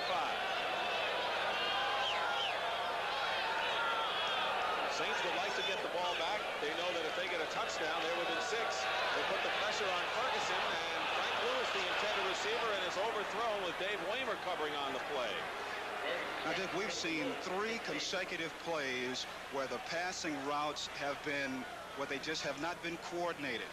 These are the kinds of things that Kay Stevenson is really worried about. His team has gone so well in the first half, and now here in the second half on their roller coaster ride, that roller coaster is headed on a downswing. Greg Cater will punt from his 30-yard line, and Jeff Groth is back at the 20. The Bills have had pretty good coverage on their kickoff teams, not so much on their punt return teams this year, or punt coverage teams. Here's a good high kick, and Groth has to call for the fair catch inside the 20-yard line. Nothing wrong with what Cater did there. 9:12 remaining in the third quarter, and a 38-yard punt, no return, which is what you always want. And let's see what the Saints do on offense when we come back. Grew up in Anaheim, California, lost his senior eligibility at Illinois on a conference ruling, actually transferred to Illinois from Fullerton College in California. That brings out the Saints 1st and 10 on the 19-yard line. With 9:12 to go in the third quarter, 20-7 Buffalo lead. They give it to George Rogers. Rogers finds a hole, puts a move on, and has to go out of bounds at the 34. Rogers carry. Steve Freeman makes the tackle in the secondary, a 17-yard gain and the longest of the ball game, and a good block by Kelvin Clark. And one of the reasons why the Saints got good yardage out of that particular play, their offensive linemen are taking extra normal splits. They're very wide, and you see Buffalo only has 3 down linemen. George Rogers gets a good blocks from up front. He's running at an angle, finds a big hole, picks up enough yardage for the first down. The big splits by the offensive lineman, that's what caused it. NFL rushing king, rookie of year. In motion is Tice, and here's Rogers again, cutting inside. Rogers hit by 3 Buffalo Bills. Stopped at the 37-yard line. Ken Johnson, Eugene Marv make the tackle. The Bills defense has just been so aggressive this afternoon. They have had their breakdowns here and there, but for the most part, they've had an excellent afternoon. They get 3, 4, sometimes 5 defenders around the ball carrier, 5 people on George Rogers then. Rogers has gained 78 yards in 16 carries. 2nd down and 7 at the 37-yard line.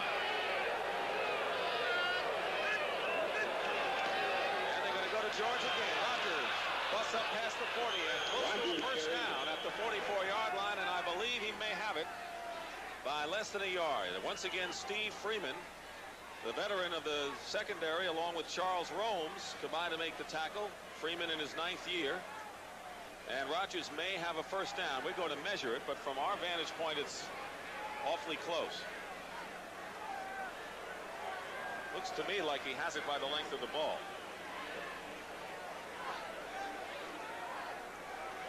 Bills have had some fine defensive efforts here at Rich Stadium. At one point they won 20 quarters going back to last year before giving up a touchdown at home. It is a first down. First down, New Orleans. George Rogers out of South Carolina. He had surgery on calf muscles this year in his foot because they were cramping up on him. Similar to Mary Decker had similar surgery. That's right, and then he had the knee injury. He's just been hurt all year long.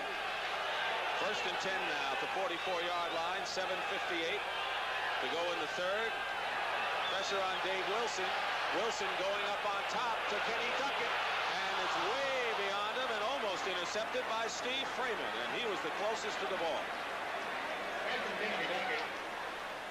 So right now, Dave Wilson, with a reputation of the major league arm, maybe not having played that much, is just out of sync on those passes. Well, when he's behind Stabler, he's not going to get that much playing time, except when Stabler gets hurt. But you see how you're exactly right here, throwing the ball just too far for Duckett. He just overthrows everyone. As a matter of fact, like you mentioned, the Bills' defensive back was the closest one to it, Freeman. The thing that Wilson has to do is just move the ball down the field, throwing from 18 to 20-yard clips. He does not have to try and get it all at one time because there's plenty of time left in the ball game. Eugene Goodlow was wide open on the play. He split to the right now. 2nd and 10. Ball still at the 44-yard line. Wilson chased. Penalty flag is down. And Wilson gets rid of it to Rich Maudie, incomplete. Maudie was not in bounds. But the flag was thrown back at the 40-yard line. And it appears to be a holding call against the Saints. And that's the problem that you run into when you go from someone like a Stabler, who is a conventional drop-back passer who will stay in the pocket, as opposed to someone like Wilson, who will scramble around a little bit, because when he starts to scramble, your offensive linemen are not used to protecting for him, and they start reaching and grabbing. And what happened? Holding penalty. Holding, 72, still 2nd down. That was Leon Gray, the 11-year veteran. Been a lot of changes in the offensive line for the Saints. Perhaps that's part of the story. Lafari moved over to the right tackle for Stan Brock in the first half. Kelvin Clark replaced Louis Oubre. Brock is back in there now, but Gray has been in there. Few penalties in this game. 2nd down and 20. John Tice in motion. Wilson dumps it off to Hokie Gajan. Gajan, still on his feet, gets to the 40-yard line. And it'll be 3rd and about 14 coming up as Ken Johnson, Eugene Marv continue to play an excellent defense, make the play. Gajan goes out of the ball game. Out of LSU, 10th round draft choice a couple of years ago. Of course, the Saints really miss Wayne Wilson. In fact, with all of the great play of George Rogers, Wayne Wilson may be the most important offensive threat that the Saints have as a receiver, blocker, runner, what have you. Because he can do it all, and he takes just a little bit of pressure off George. And a return man, too. 3 wide receivers in there for the Saints, 3rd and 13. Wilson looking for one of them, has Eugene Goodlow. And Goodlow has it. It is a catch and a 1st down at the 35. So Eugene Goodlow comes back to Western New York, where he spent his high school days, and grabs that one for 24 yards. That was a great catch, because the ball was thrown in just an awful spot.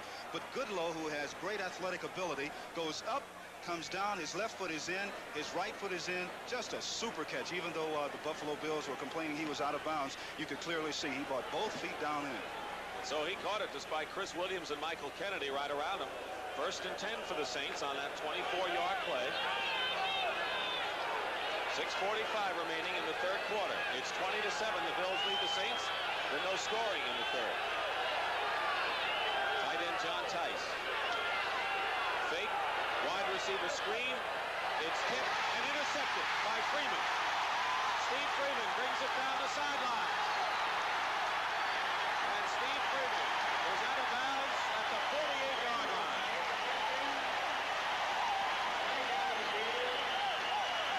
Penalty flag has been thrown as well. The pass was tipped and picked off by Steve Freeman. 3rd interception of the year if it sticks, and it should. The veteran on the sidelines. An illegal block on the return. The interception will count, and they will penalize the Buffalo Bills, but it is a post-possession foul. And the reason that the pass was tipped and intercepted is because Wilson threw it low. He did not throw it high enough. He had his receiver wide open. He just didn't get it out there. Illegal use of the hands during the run back. Number 43. First down. Obi Brenner was the intended receiver on the play. The penalty's on Dave Kilson, but Steve Freeman, now with his third interception of the season, leads the Buffalo Bills. Here's exactly what we were talking about. Wilson pumping. Now watch, he does not throw the ball high enough to get over the defensive people right there. If he throws it just a little bit higher, then it's going to be completed. But instead, it gets tipped. Freeman comes up with his third interception of the year. Buffalo has the ball. And the return of 29 yards, and so the Bills snuff out the Saints' threat here in the third. Reserves have played well for the Bills on defense. Ken Johnson up front and David Kilson here. And Kilson is the man that gets back into the secondary and tips the ball. Wilson once again didn't throw it high enough, but Kilson does a great job of knocking it off its original pattern, and Freeman coming up with the interception. First and 10 Buffalo on their 34-yard line. 6:31 to go in the third quarter, leading 20-7. Joe Cribbs is hit and stopped by Bruce Clark behind the line of scrimmage. Clark has excelled on defense for the Saints in this game, and you're looking at Buffalo's last 4 possessions. You saw earlier in the game their first 3 resulted in touchdowns. The Saints defense has held, but New Orleans has not been able to move the ball, and Buffalo's defense has really been tough. And I think, of course, New Orleans has tried to do it all in 1 or 2 plays instead of trying to methodically move right on down the field. And we're starting to see just a little bit how Buffalo is really starting to go into a shell. It seems like they're trying to give New Orleans a chance to get back into the game. Number 33, second and 11. Ferguson is blitzed by Kovac, and nobody picked up the inside linebacker from the University of Kentucky, who someday wants to pursue a medical career. Leads the team in tackles. Kovac on an important blitz for the Saints. We talked earlier about why that Buffalo had been having so much pass protection, and this is one thing that can really ruin it. You see 52 Kovac coming in from the left-hand portion of your screen. Earlier in the game, I was wondering why they weren't blitzing any more than they have been. Now they start to do it just a little bit in the second half, and they need to keep it up in order to keep the pressure on Ferguson. They still have time, despite the fact we haven't had any scoring here. 5:19 and running. Kovac and Dennis Winston, 2 tough inside backers. Now Reggie Lewis and Tony Elliott come in as pass rushers for the Saints. That was a 15-yard loss, by the way, on that Number sack. 1. Timeout called by Buffalo right here. Their first of the second half. They have 2 remaining, with 5:12 remaining in the third quarter. It is third down and 26 following the timeout by the Buffalo Bills, who lead it 20-7. Now that sack by Kovac, the 36th of the year for the Saints. They had only less than that last year in 9 games. They have almost doubled their output. Ferguson 10 of 18 for 156 yards. So Lewis and Elliott, the pass rushers, putting the pressure on Joe Ferguson. Back at his 10-yard line, forced out of the pocket, and Ferguson fires downfield on the run. And the pass almost caught by Perry Tuttle. Perry Tuttle had beaten the secondary and couldn't hold on to that running pass by Joe Ferguson. Russell Gary defending on the play. Number 1 draft pick last year out of Clemson. Ferguson does a great job of moving around, scrambling, getting away from all the pressure, and while he's doing this, Tuttle sees him moving to his right, so Tuttle breaks off his pattern, beats the defender, heads upfield. The ball is just a little bit too long for him, and he can't hold on for it. So Greg Cater will punt from the 3-yard line, and a chance for a good field position by the Saints. Roth will let it bounce at midfield. And it's going to drop at the 46-yard line, where it's down by Buffalo. A 36-yard punt. Next Saints to the 46 in the best field position they've had in a long run. It certainly is, and they're still in this ball game. Plenty of time for Wilson to get him on the scoreboard. In motion is Kenny Duckett. Rogers fakes a reverse. And a penalty marker goes down as Rogers is stopped for no gain by the inside linebacker Eugene Marr. What was developing as a reverse a holding call against New Orleans.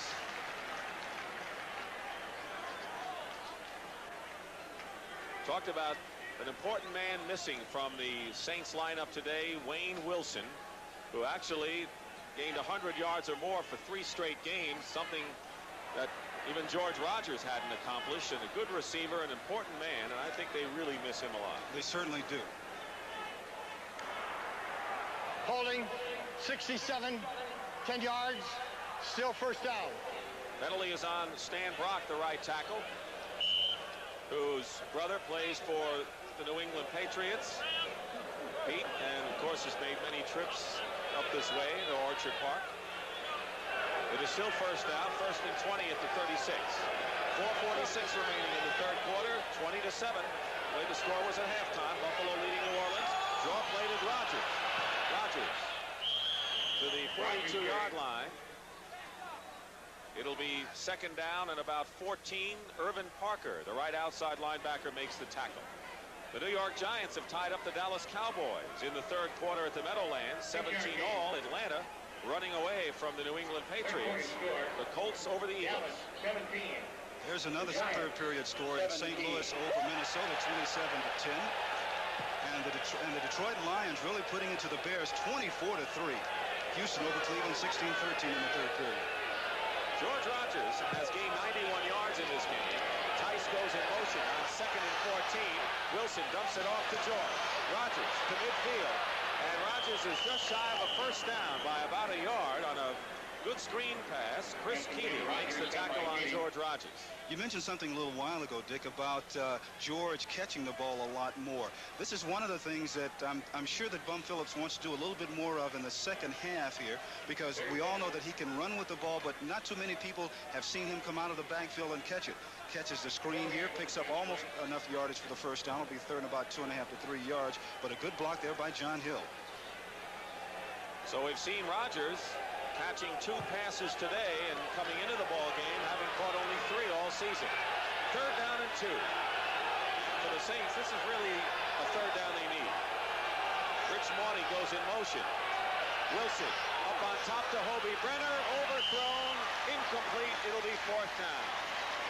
And Steve Freeman was defending on the play, and that was a key third down situation for the Saints, and now they're looking over to Bum Phillips to wonder whether they should go for it on 4th down. Poor pass by Wilson, and absolutely, he threw the ball up like it was a jump ball at a basketball game. So it is 4th down, and they're going to kick it away. Russell Erxleben has come into the ball game. Remember, we were talking about the Cardinals score that you talked about, the 27-10 lead over Minnesota. Remember the trouble Neil O'Donoghue had in missing 3 field goals in overtime? Well, he's kicked a 52 and a 47-yard field goal today for the Cardinals. One of the great things about Jim Hannafin really stuck by him. Who's going to throw? Erxleben, a quarterback at high school, is shy of a first down. The Bills stop him.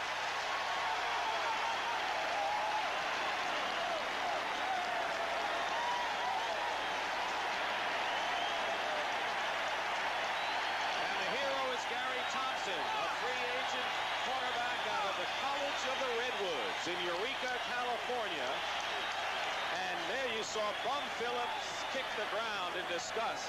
Erxleben carried for 1 yard. Thompson made him pay for this one. He starts up, fakes it, starts to his left, to your right. Now watch number 24 come from the right-hand portion of your screen. He's going to put his left shoulder right in and knock him backwards, preventing him from making the first down. Here's another look at the hit. Now here is contact at its best, right there. That's when you know you've really knocked somebody down, when you hit them and they just fall backwards like that. So Buffalo takes over 1st and 10 on their own 46-yard line, still leading 20-7. Joe Cribbs following blockers outside. Head down, gets to midfield, and out of bounds at midfield. Want to remind you, coming up next for our viewers, with the exception of the Now, as Cribbs runs out of bounds, here comes Winston at the right-hand portion of your screen, number 56.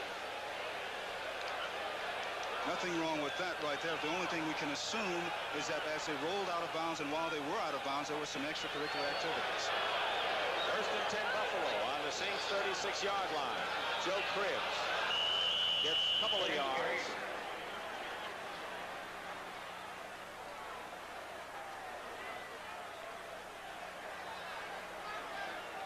Marty Aronoff, our right-hand man up here at the booth, tells us that Winston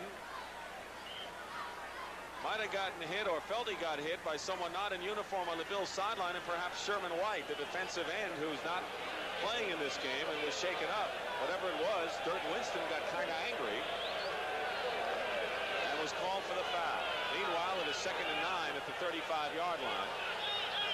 Dennis Winston.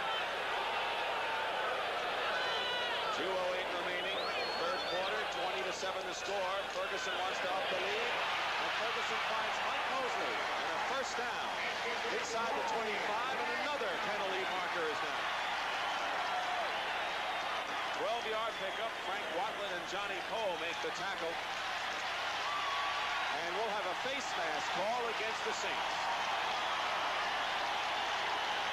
The Saints are self-destructing right now. That's all they're doing. They know how important this game is to them. Face mask, number 25, 5 yards, first down. Johnny Poe, go ahead.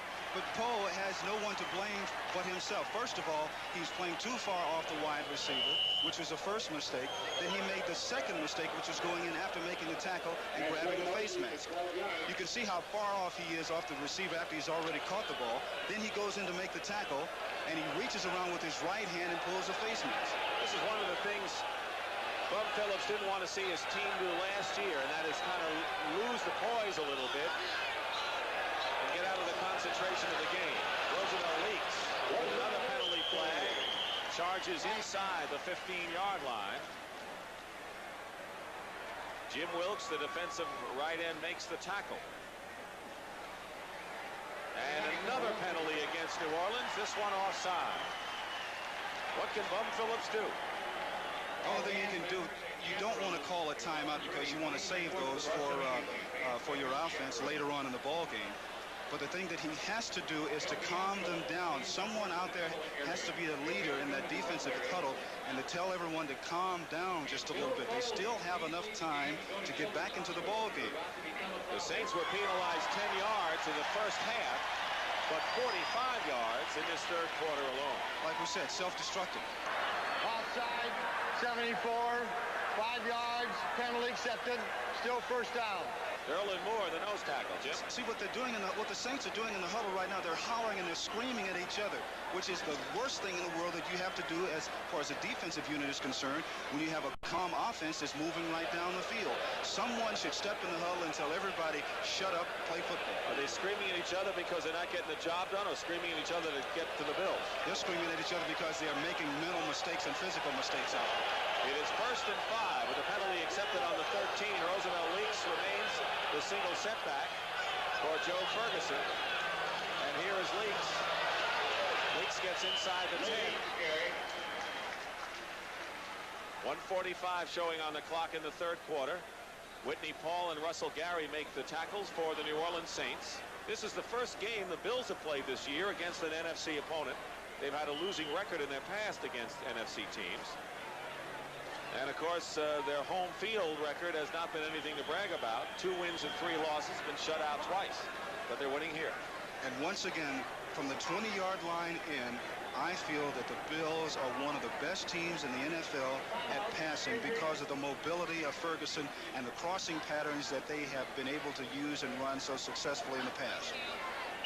An injured Buffalo Bill is Jim Richard, number 51, the left guard who now has been taken out, and Tim Vogler, a fifth-year free agent from Ohio State, replaces him.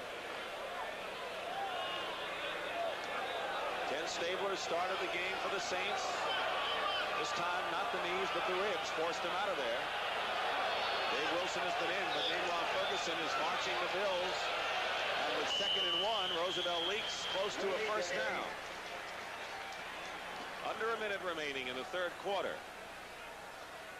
Once again, the picture of this story with Wilkes and Waymer making the tackle, the picture of the game.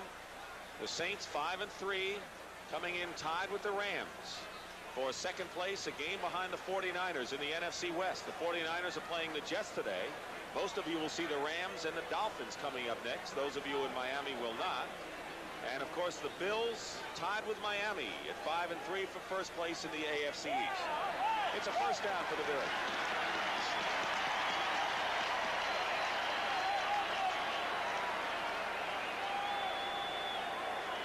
Because I don't think many people thought Buffalo would do as well as they had before the season started. They were largely ignored. They certainly were, and especially after Chuck Knox had left. But Kay Stevenson is, he has taken so many things from Chuck Knox. He has applied it to this Bills team and added just a little bit more. That's one of the reasons why they're so successful. He's laid back, and so's Joe Ferguson. The two of them have similar temperaments. That's right. First and goal now at the 8 for the Bills. Trying up their lead to 20 points. Rolling out is Joe Ferguson. His pass to the end zone. Touchdown. Mike Mosley.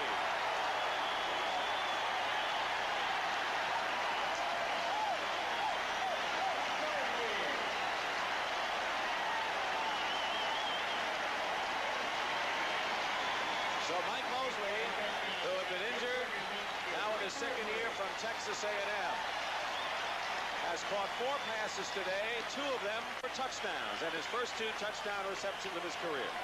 And that's why a lot of people would rather see Buffalo pass from the 50-yard line out rather than from the 20-yard line in oppositions, because they are so dangerous from that particular area.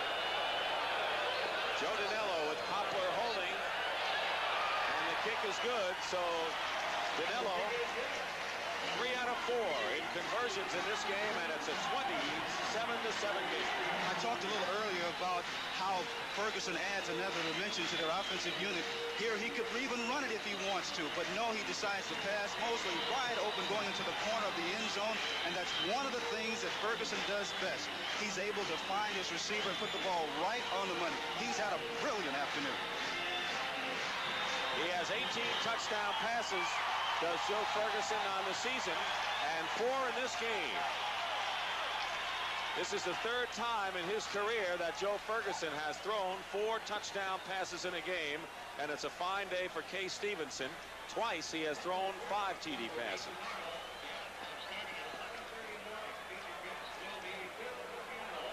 And was stopped. Erxleben, of course, was a quarterback in high school out of the University of Texas. Here's Danello, found a new lease on life after the Giants cut him. Just moved upstate. That's it. Danello's kick end over end and short. Kenny Duckett has it on the 11. And Duckett gets ahead of speed. Ripped out of bounds, and he goes flying out of bounds at the 41-yard line. And I believe Joe Danello was the man who came in and knocked him behind the Buffalo bench. That was a heck of a hit by Danello, too. Oh, he really put it to Duckett. A 30-yard return by Kenny. You know, normally you don't see kickers to get into this kind of action. Sometimes they'll go in, they'll try and bump someone out. But watch Danello. He's not trying to get out of the way, my friends. He's trying to deliver a blow. He puts his head on the right portion. Look at that right arm. Knocks Duckett right on out of bounds. Good lick. Well, you don't want your kicker to get hurt, but he's going to win points with Kay Stevenson on that one. That's right. We have 9 seconds remaining in the 3rd quarter with the Bills leading 27-7. They scored the first 20 points in the game. And the Saints scored their touchdown, and here in the 3rd quarter, the only score has been Ferguson to Mosley's 2nd TD pass of the game. Wilson on 1st and 10 at the 42 finds Jeff Groth into Buffalo territory and appears to have a first down. Chris Keating makes the tackle, and there's the gun. Ending the 3rd quarter with the score, the Buffalo Bills 27 and the New Orleans Saints 7. Stockton along with Jim Hill.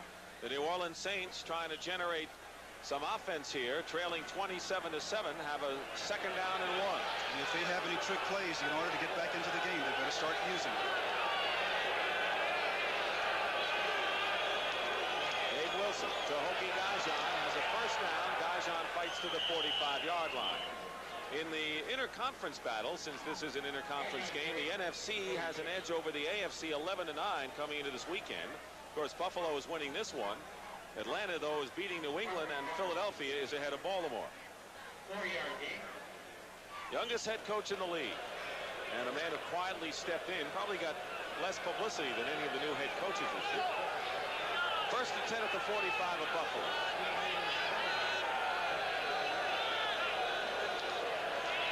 Dave Wilson on a rollout. He finds Gajan, and Hokie Gajan is out of bounds, but not before he gives a message to Charles Rome.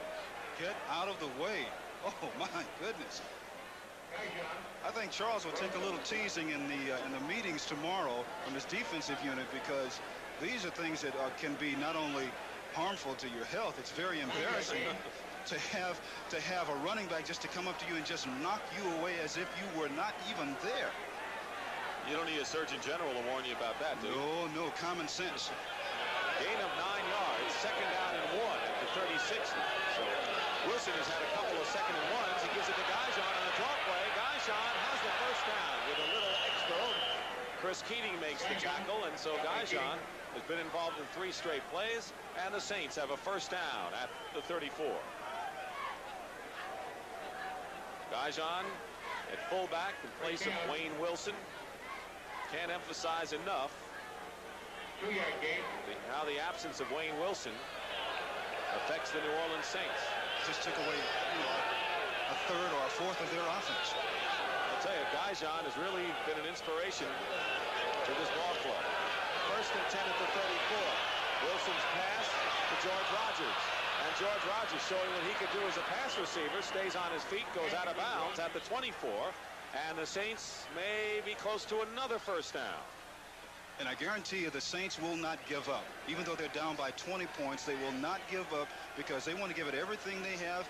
Because this is a year that they feel that they're not only talking about just having a good record, they're talking about the playoffs. And here's a great example of the inspiration and the determined attitude that the Saints have this year. Down by 20, George Rogers doing everything he can to pick up enough for a first down, and he's just a little short.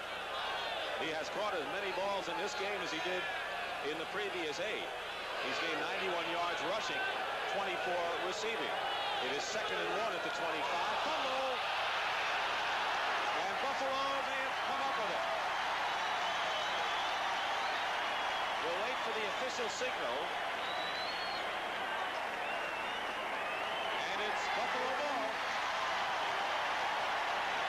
Picks up between John Hill and Dave Wilson. And when it rains, it pours. Ben Williams recovers for the Bills. I don't think Wilson really had the ball when he came away from center. I really don't. We can take a good look at it right here from our end zone camera.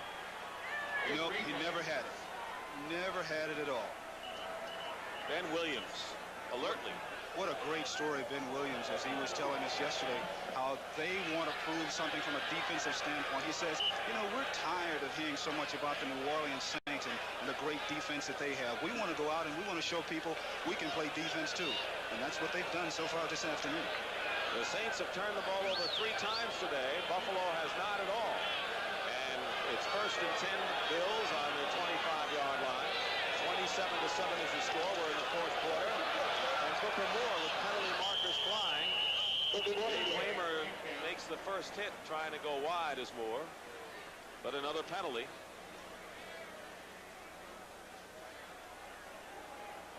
This time a holding penalty against Buffalo. As we mentioned before, the Bills will go on the road after this game to face the New England Patriots and the New York Jets, 2 AFC Eastern Division teams. The Saints will be home against the Atlanta Falcons, a team they have already beaten, and then go on the road to play the 49ers.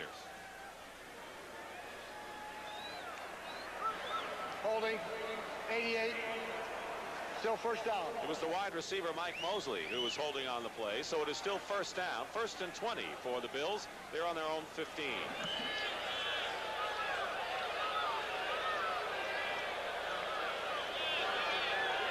Coming into this game, the Bills have the fewest takeaways in the AFC, but they've added to their total by 3.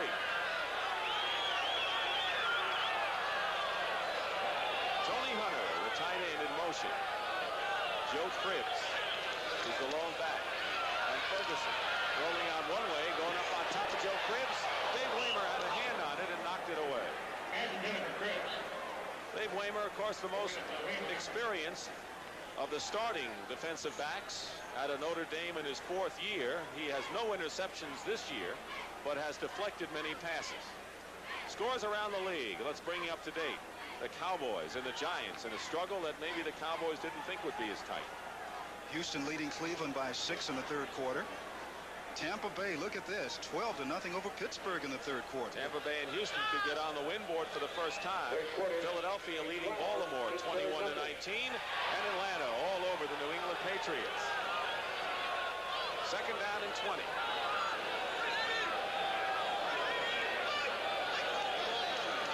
Joe Cribbs. And Dennis Winston. Jim Kovach. And also forcing was Vernon Perry, the nickelback. Third down. Stop by Perry. Dirt Winston. 2-yard gain. 7th year. And second on the team in interceptions. It'll be third down. Joe Ferguson with 4 touchdown passes in this game. 2 to wide receiver Mike Mosley, 1 to Jerry Butler, who is injured and has not come back since the first half, and 1 to the first draft pick, tight end Tony Hunter. They're on the 17-yard line, third down and 18. And Joe Cribbs on an inside handoff. Over the left side has a first down. So on third and 18, Joe Cribbs picks up the first down, but you can credit Tim Vogler, the left guard, with a big block. We've seen Cribbs do just a little bit of everything here this afternoon, taking the inside handoff and going down the far sidelines. What a remarkable athlete he really is. He is not that big, but he is very well put together. He lifts weights during the offseason trying to keep himself together. But you see how he gets good blocking downfield, and he's a very smart runner, too. There he gets a fine block from Tim Vogler. That's what really sprung him loose in order to pick up enough yardage, I should say, for the first down. A 20-yard pickup, Jim. Coming right back, penalty flags fly. Cribbs brings it out to the 43-yard line, but a flag on the play.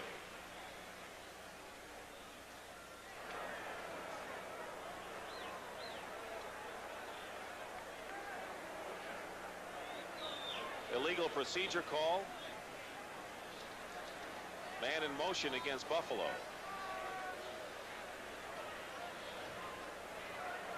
Coming into this game, we had said how important this 9th contest of the season was to both teams.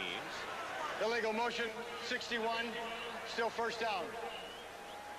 Tom Lynch, offensive lineman, is moving. Schedules get tougher, don't they, for both? They certainly do, and that's why the emotion in this particular ball game is really at a high level. I think that's one of the reasons why we've seen flare-ups and fights on both sides, because they know that after today, this isn't an easy game either, but it gets even tougher. Joe Cribbs, 18 yards away from a 100-yard gain. And Cribbs up to the 35, 36-yard line and thrown back hard. Dennis Winston almost went after John Gorchett, and he may be hit with another personal foul. Boy, Winston is like a caged animal at times out there today, and he looks like he's holding that right hand a bit. And if Winston isn't careful, it looked to me that he got very close to bumping an official. And if he did that, he's gone. Unsportsmanlike conduct against Dennis Winston, who just a couple of weeks ago was telling us that perhaps his nickname Dirt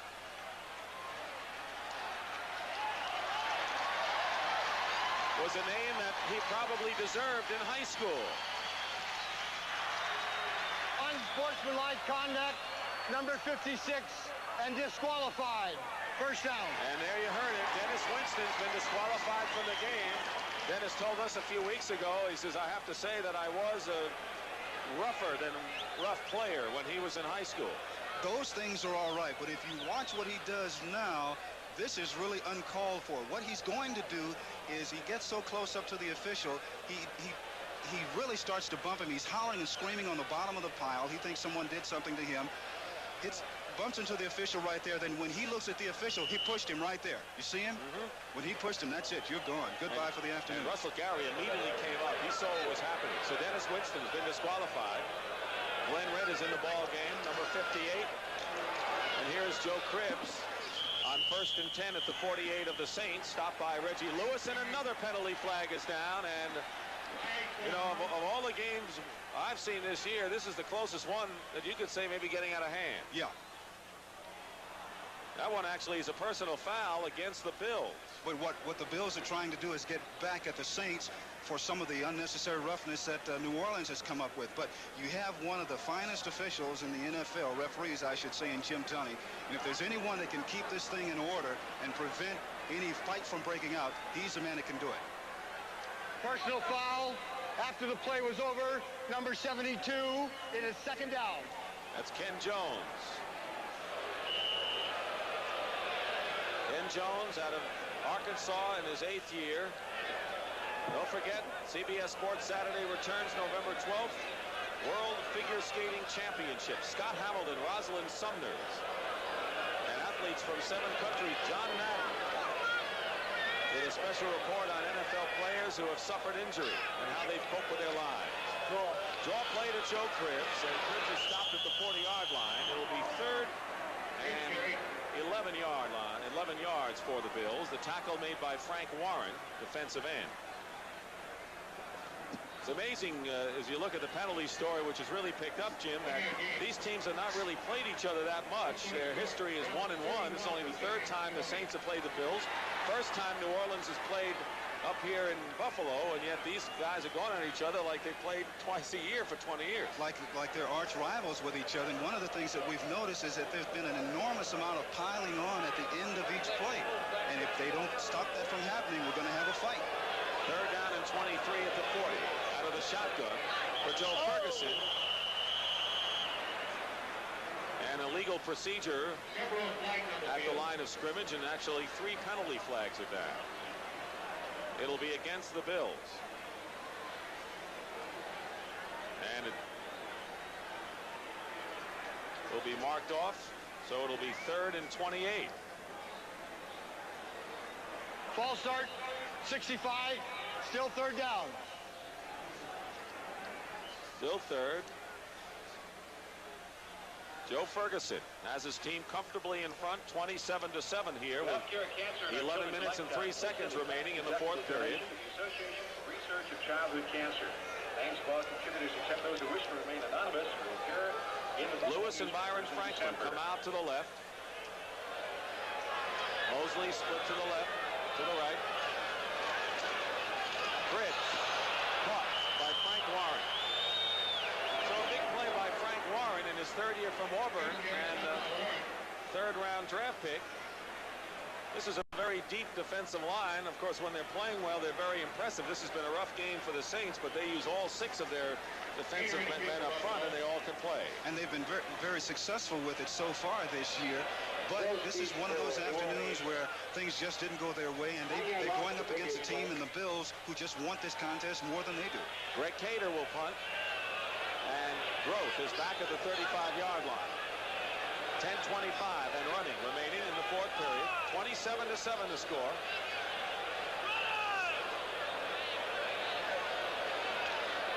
A low snap and a low kick, and Groth at the 43-yard line trying to find some running room, and he can't. Good coverage by the Buffalo Bills. Darryl Talley, the rookie from West Virginia, was in on the play. But the Saints have decent field position.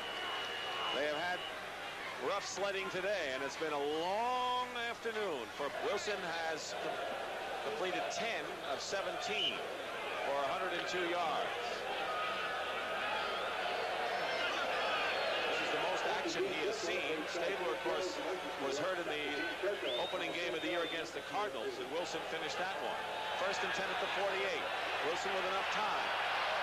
Chased out of the pocket, and he's going to go deep again for Goodlow, and the pass is intercepted at the 10-yard line. Intercepted by Steve Freeman, his 2nd of the game. Penalty flag is down back in the line of scrimmage, and it all may be nullified.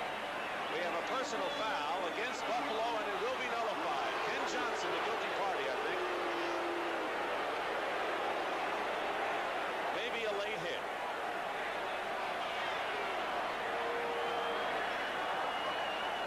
Here's Jim Tunney.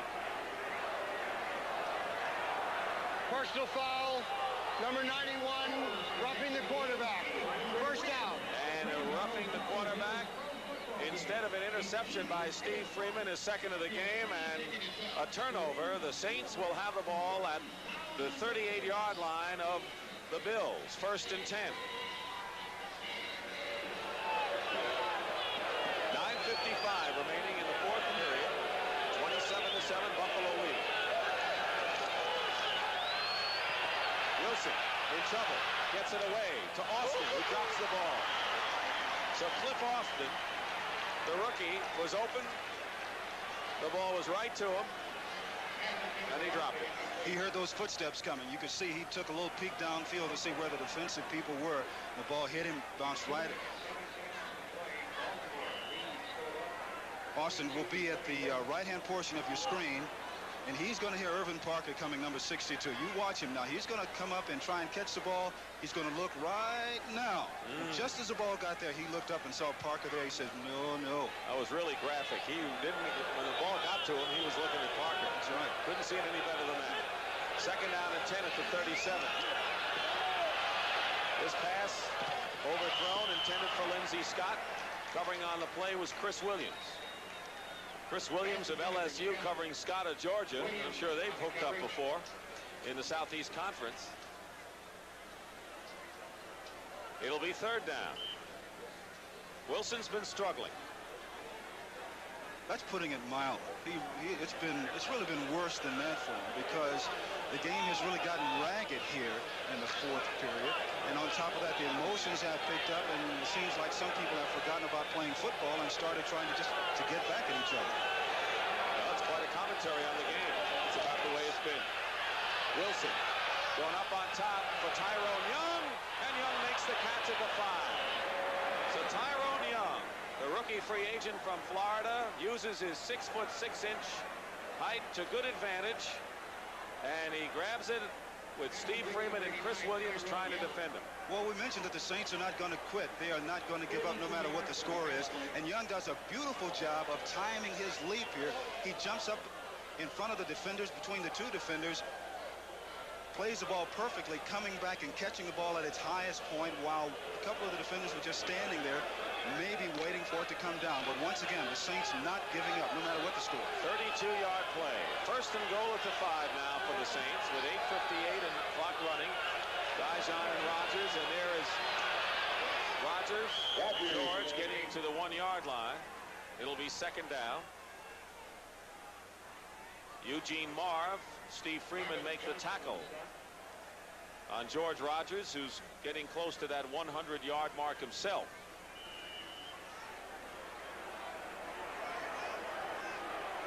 Second and goal at the 2-yard line. And now George is walking off the field limping. He's got 94 yards in 19 carries and shaken up. Forget he had that strained left knee suffered against the Rams in the second game of the year that put him out of action. He has had his problems the last couple of years with injuries, and of course when he's come back being rusty, he has had problems holding onto the ball. You talked to him. Yeah, we talked to him yesterday, and on top of the knee, he was talking about his left big toe. He calls it turf toe. It's jammed on him, and that's another tough injury that he has to have. He was saying that, you know, he feels that if he can have a good game today, that this could be the turning point in his particular season for him individually. It'll be second and goal at the 2. So Rogers is out of the game. Jimmy Rogers, number 41, no relation. Hokie Dijon are the two setbacks on second down. And here's Jimmy Rogers, and hit by Eugene Marr. He is an aggressive linebacker and has been in probably more tackles than anyone else. He was an all-rookie selection, a defensive lineman at Saginaw Valley State, and one of many players who have come from small schools. The Bills somehow find sleepers in the draft through the small school.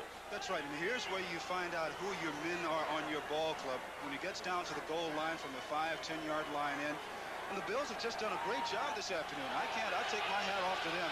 Defensively, they've played great. Offensively also. Third and goal. Jimmy Rogers gets nothing. Saints are going to go for it on 4th down. Eugene Marv again makes the tackle. Tell you about some of those schools. Saginaw Valley State from Marv. Trey Junkin of Louisiana Tech.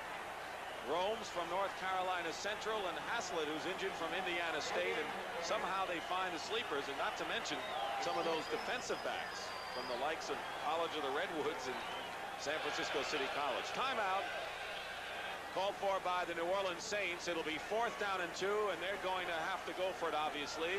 7:38 short of 2. George Rogers is back in there. Hokie Gajan is the up back. Dave Wilson the quarterback. 27-7 the score. And on 4th down, play action for Wilson. His pass, touchdown to Hobie Brenner. So Hobie Brenner beating Chris Williams for the touchdown play. And for Brenner, his second touchdown reception of the year. And it's now a 27-13 game. And made it look very easy as Brenner released from the left-hand portion of your screen off the line of scrimmage. No one really hit him at the line of scrimmage, which is what a linebacker should do. He is wide open. 27-13. And Morton Anderson with Guido Merkins holding. Adds the conversion. And with 7 minutes, 33 seconds to go, the Saints are trailing now 27-13. You know, that was receivers that they have. Mike Mosley is there. 5 receivers and 5 defensive backs are up front.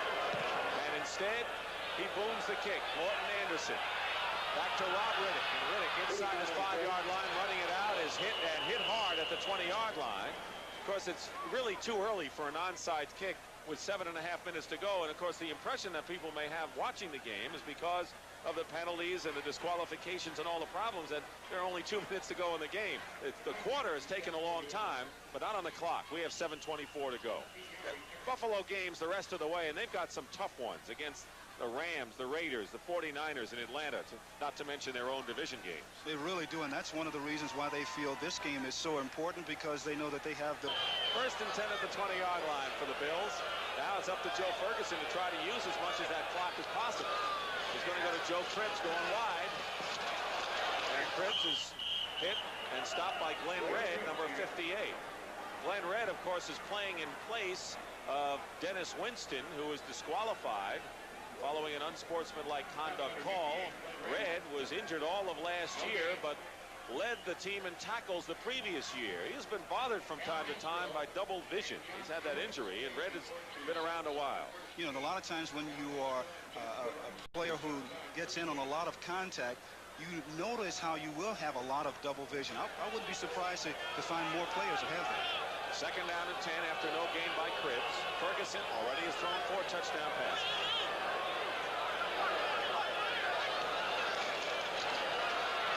Ferguson under pressure.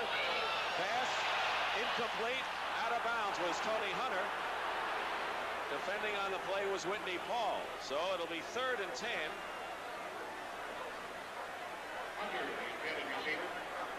They expect big things of Tony Hunter. Of course, Mark Bramer has been a starter for 3 years.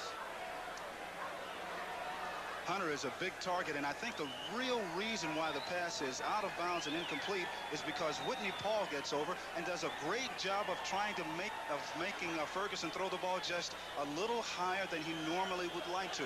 It's those small things that make a big difference. Whitney Paul is one of the best defenders in the nickel from the linebacker position, of course. We remember him from Kansas City and has become a fixture now in New Orleans in his 8th year. 8th year in the league. Reggie Lewis, Frank Warren, 4 down linemen. Pressure on Ferguson. Penalty flag is down. Ferguson lets it fly. And incomplete. Bobby Johnson was covering Tony Hunter. And that might have been under the category of incidental contact downfield. But now Warren seems to be signaling that the penalty is against Buffalo. It'll be declined by the Saints. 4th down, and they'll punt. Well, the Saints defense have done the job as far as this particular series is concerned. Their emotional level. Decline. 4th down. It was against Mosley. Go on, Jim. This is one of the few series this afternoon that the Saints have played like the top defensive team in the NFC. Cater will punt from the 5. Good field position, possibly in store. Jeff Groth at the 45. 6 minutes, 25 seconds remain. The Saints have 2 timeouts remaining if you want to look ahead. That was a high snap, and Cater gets off a booming high kick to Grove. Calls for the fair catch at the 40. Fair catch by Grove. Well, there is enough time for the Saints to step a little closer. A 40-yard punt, no return. So it'll be New Orleans taking over on their own 40 when we come back to Rich Stadium. 36 yards. He has thrown 2 touchdown passes. One was intercepted. First and 10 at the 40-yard line. Saints trail 27-14 to the Buffalo Bills. George Rogers is hit by Ben Williams at the line of scrimmage and leans forward for a couple of yards. And helped up there by Lucius Sanford. 6 minutes to go. Other scores around the league. Atlanta with a big pad of 24-0. New England's come back. Dallas opening it up against the New York Giants. Danny White has thrown 2 touchdown passes to Pearson and Hill, 5 in the game. Second and 8 at the 42. Wilson complete to John Tice at the 47-yard line. It'll be third and about 4 yards. Houston looking for their first win of the year, leading Cleveland 19-16 in the 4th. And look at how Pittsburgh has come back. They only trail Tampa Bay by 2. It was 12-0 at one point. The Cardinals running away from the Minnesota Vikings. Third and 3. And you have to figure that the Saints are going to have 2 downs to get the first down.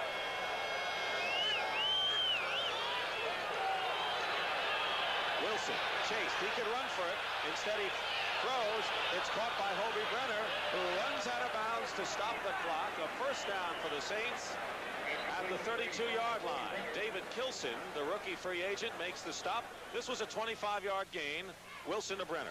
Here's where the Bills have all kinds of difficulties not putting pressure on the quarterback.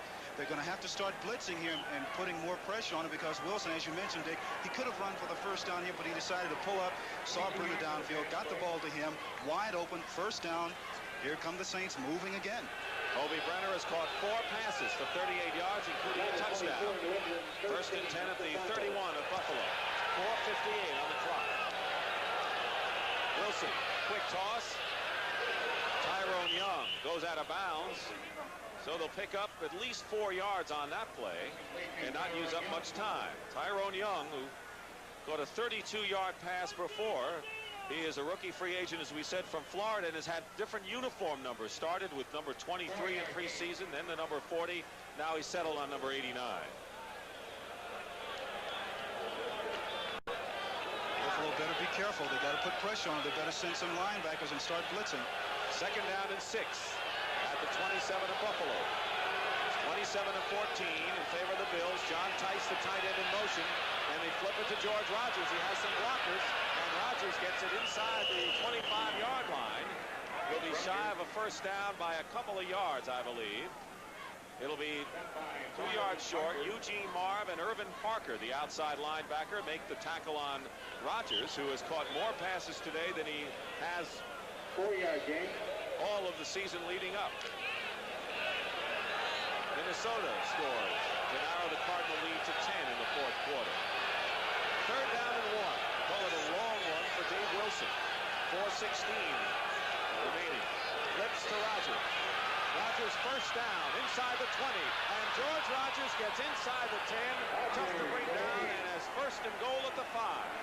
Urban Parker and Steve Freeman make the tackle, and right now the Saints are taking advantage of the field position and mixing up their plays. An 18-yard pickup and a good block by Louis Oubre at right guard. So the thing that the Saints do best, which is run, is going against the thing that Buffalo does the worst, which is defend the run. Exactly. First and goal at the 5. The Saints have visions of a comeback here. And this toss to the end zone. Touchdown, Tyrone Young. And they did it in a hurry, Jim.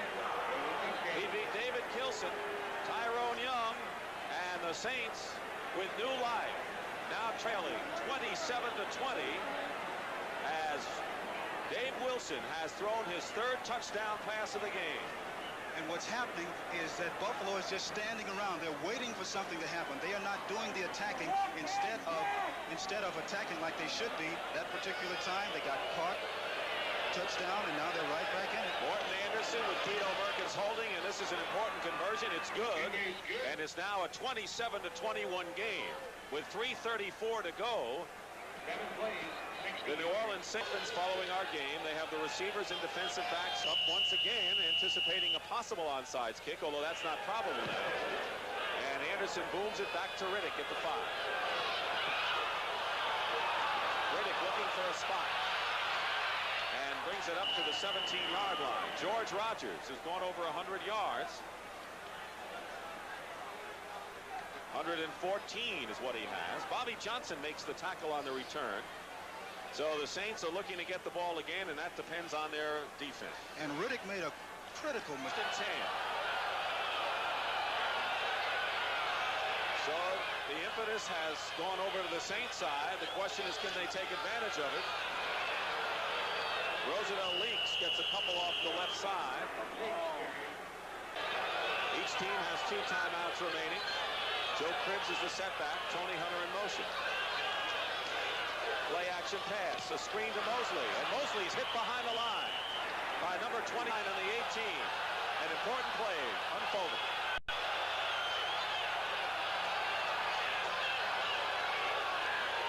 Ferguson has time, and his pass incomplete. Penalty marker down. We'll have pass interference. Perry Tuttle, the intended receiver. The Saints are claiming it is on the offense, but you can see it is on the Saints. And 10 up to 34. The Saints have 1 timeout remaining, so if they do it, they're going to have to do it the hard way. 2:18 to go. Roosevelt Leaks on right tackle. Another penalty flag down as Leaks is stopped at the 35.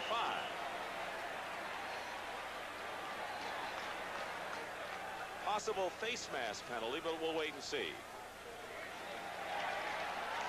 That's what it is. So chalk up some more yards against the Saints.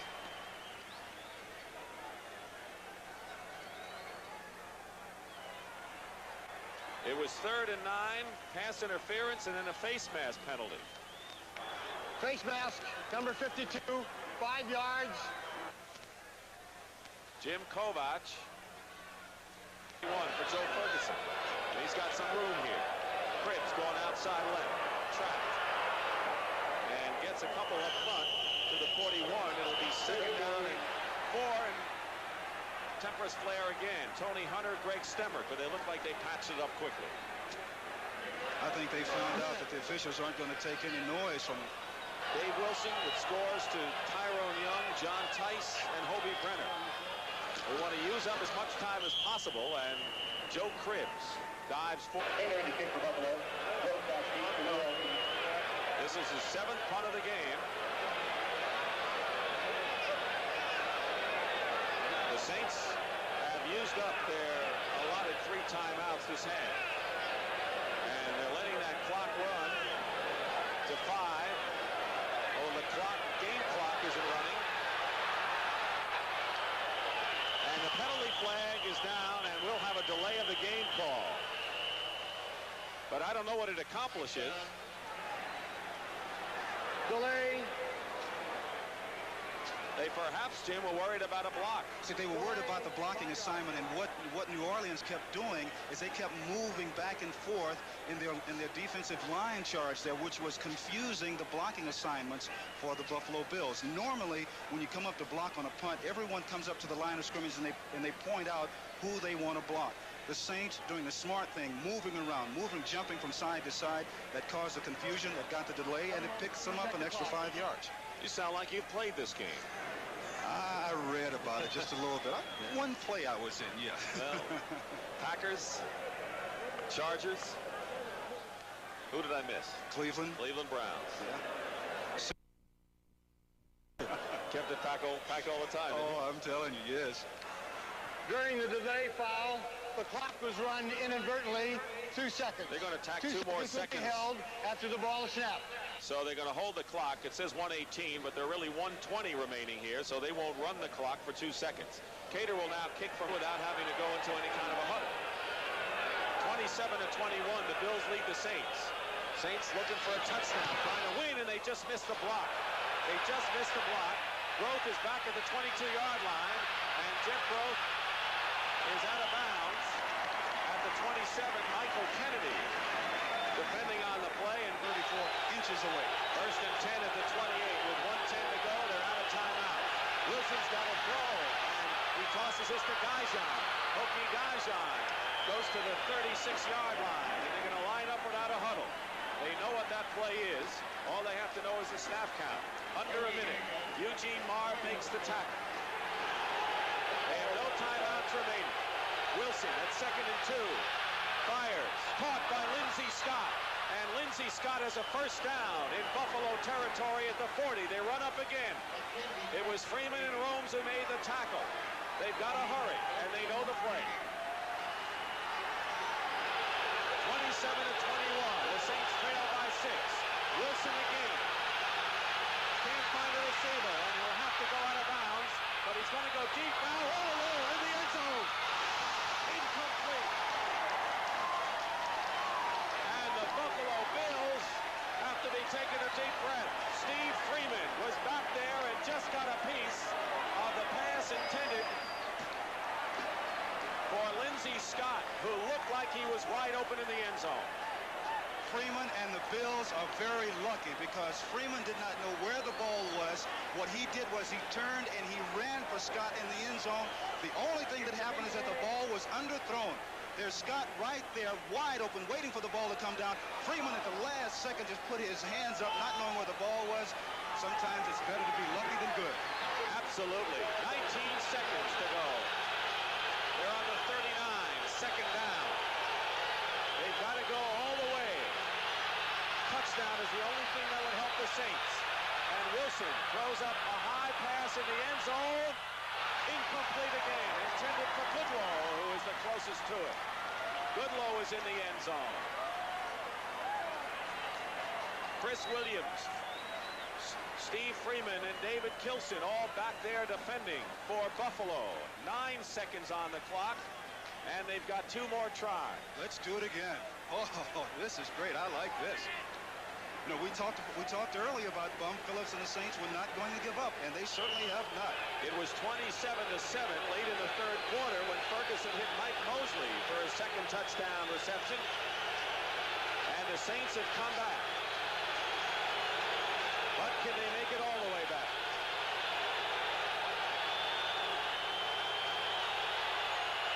Third and 10 at the 39.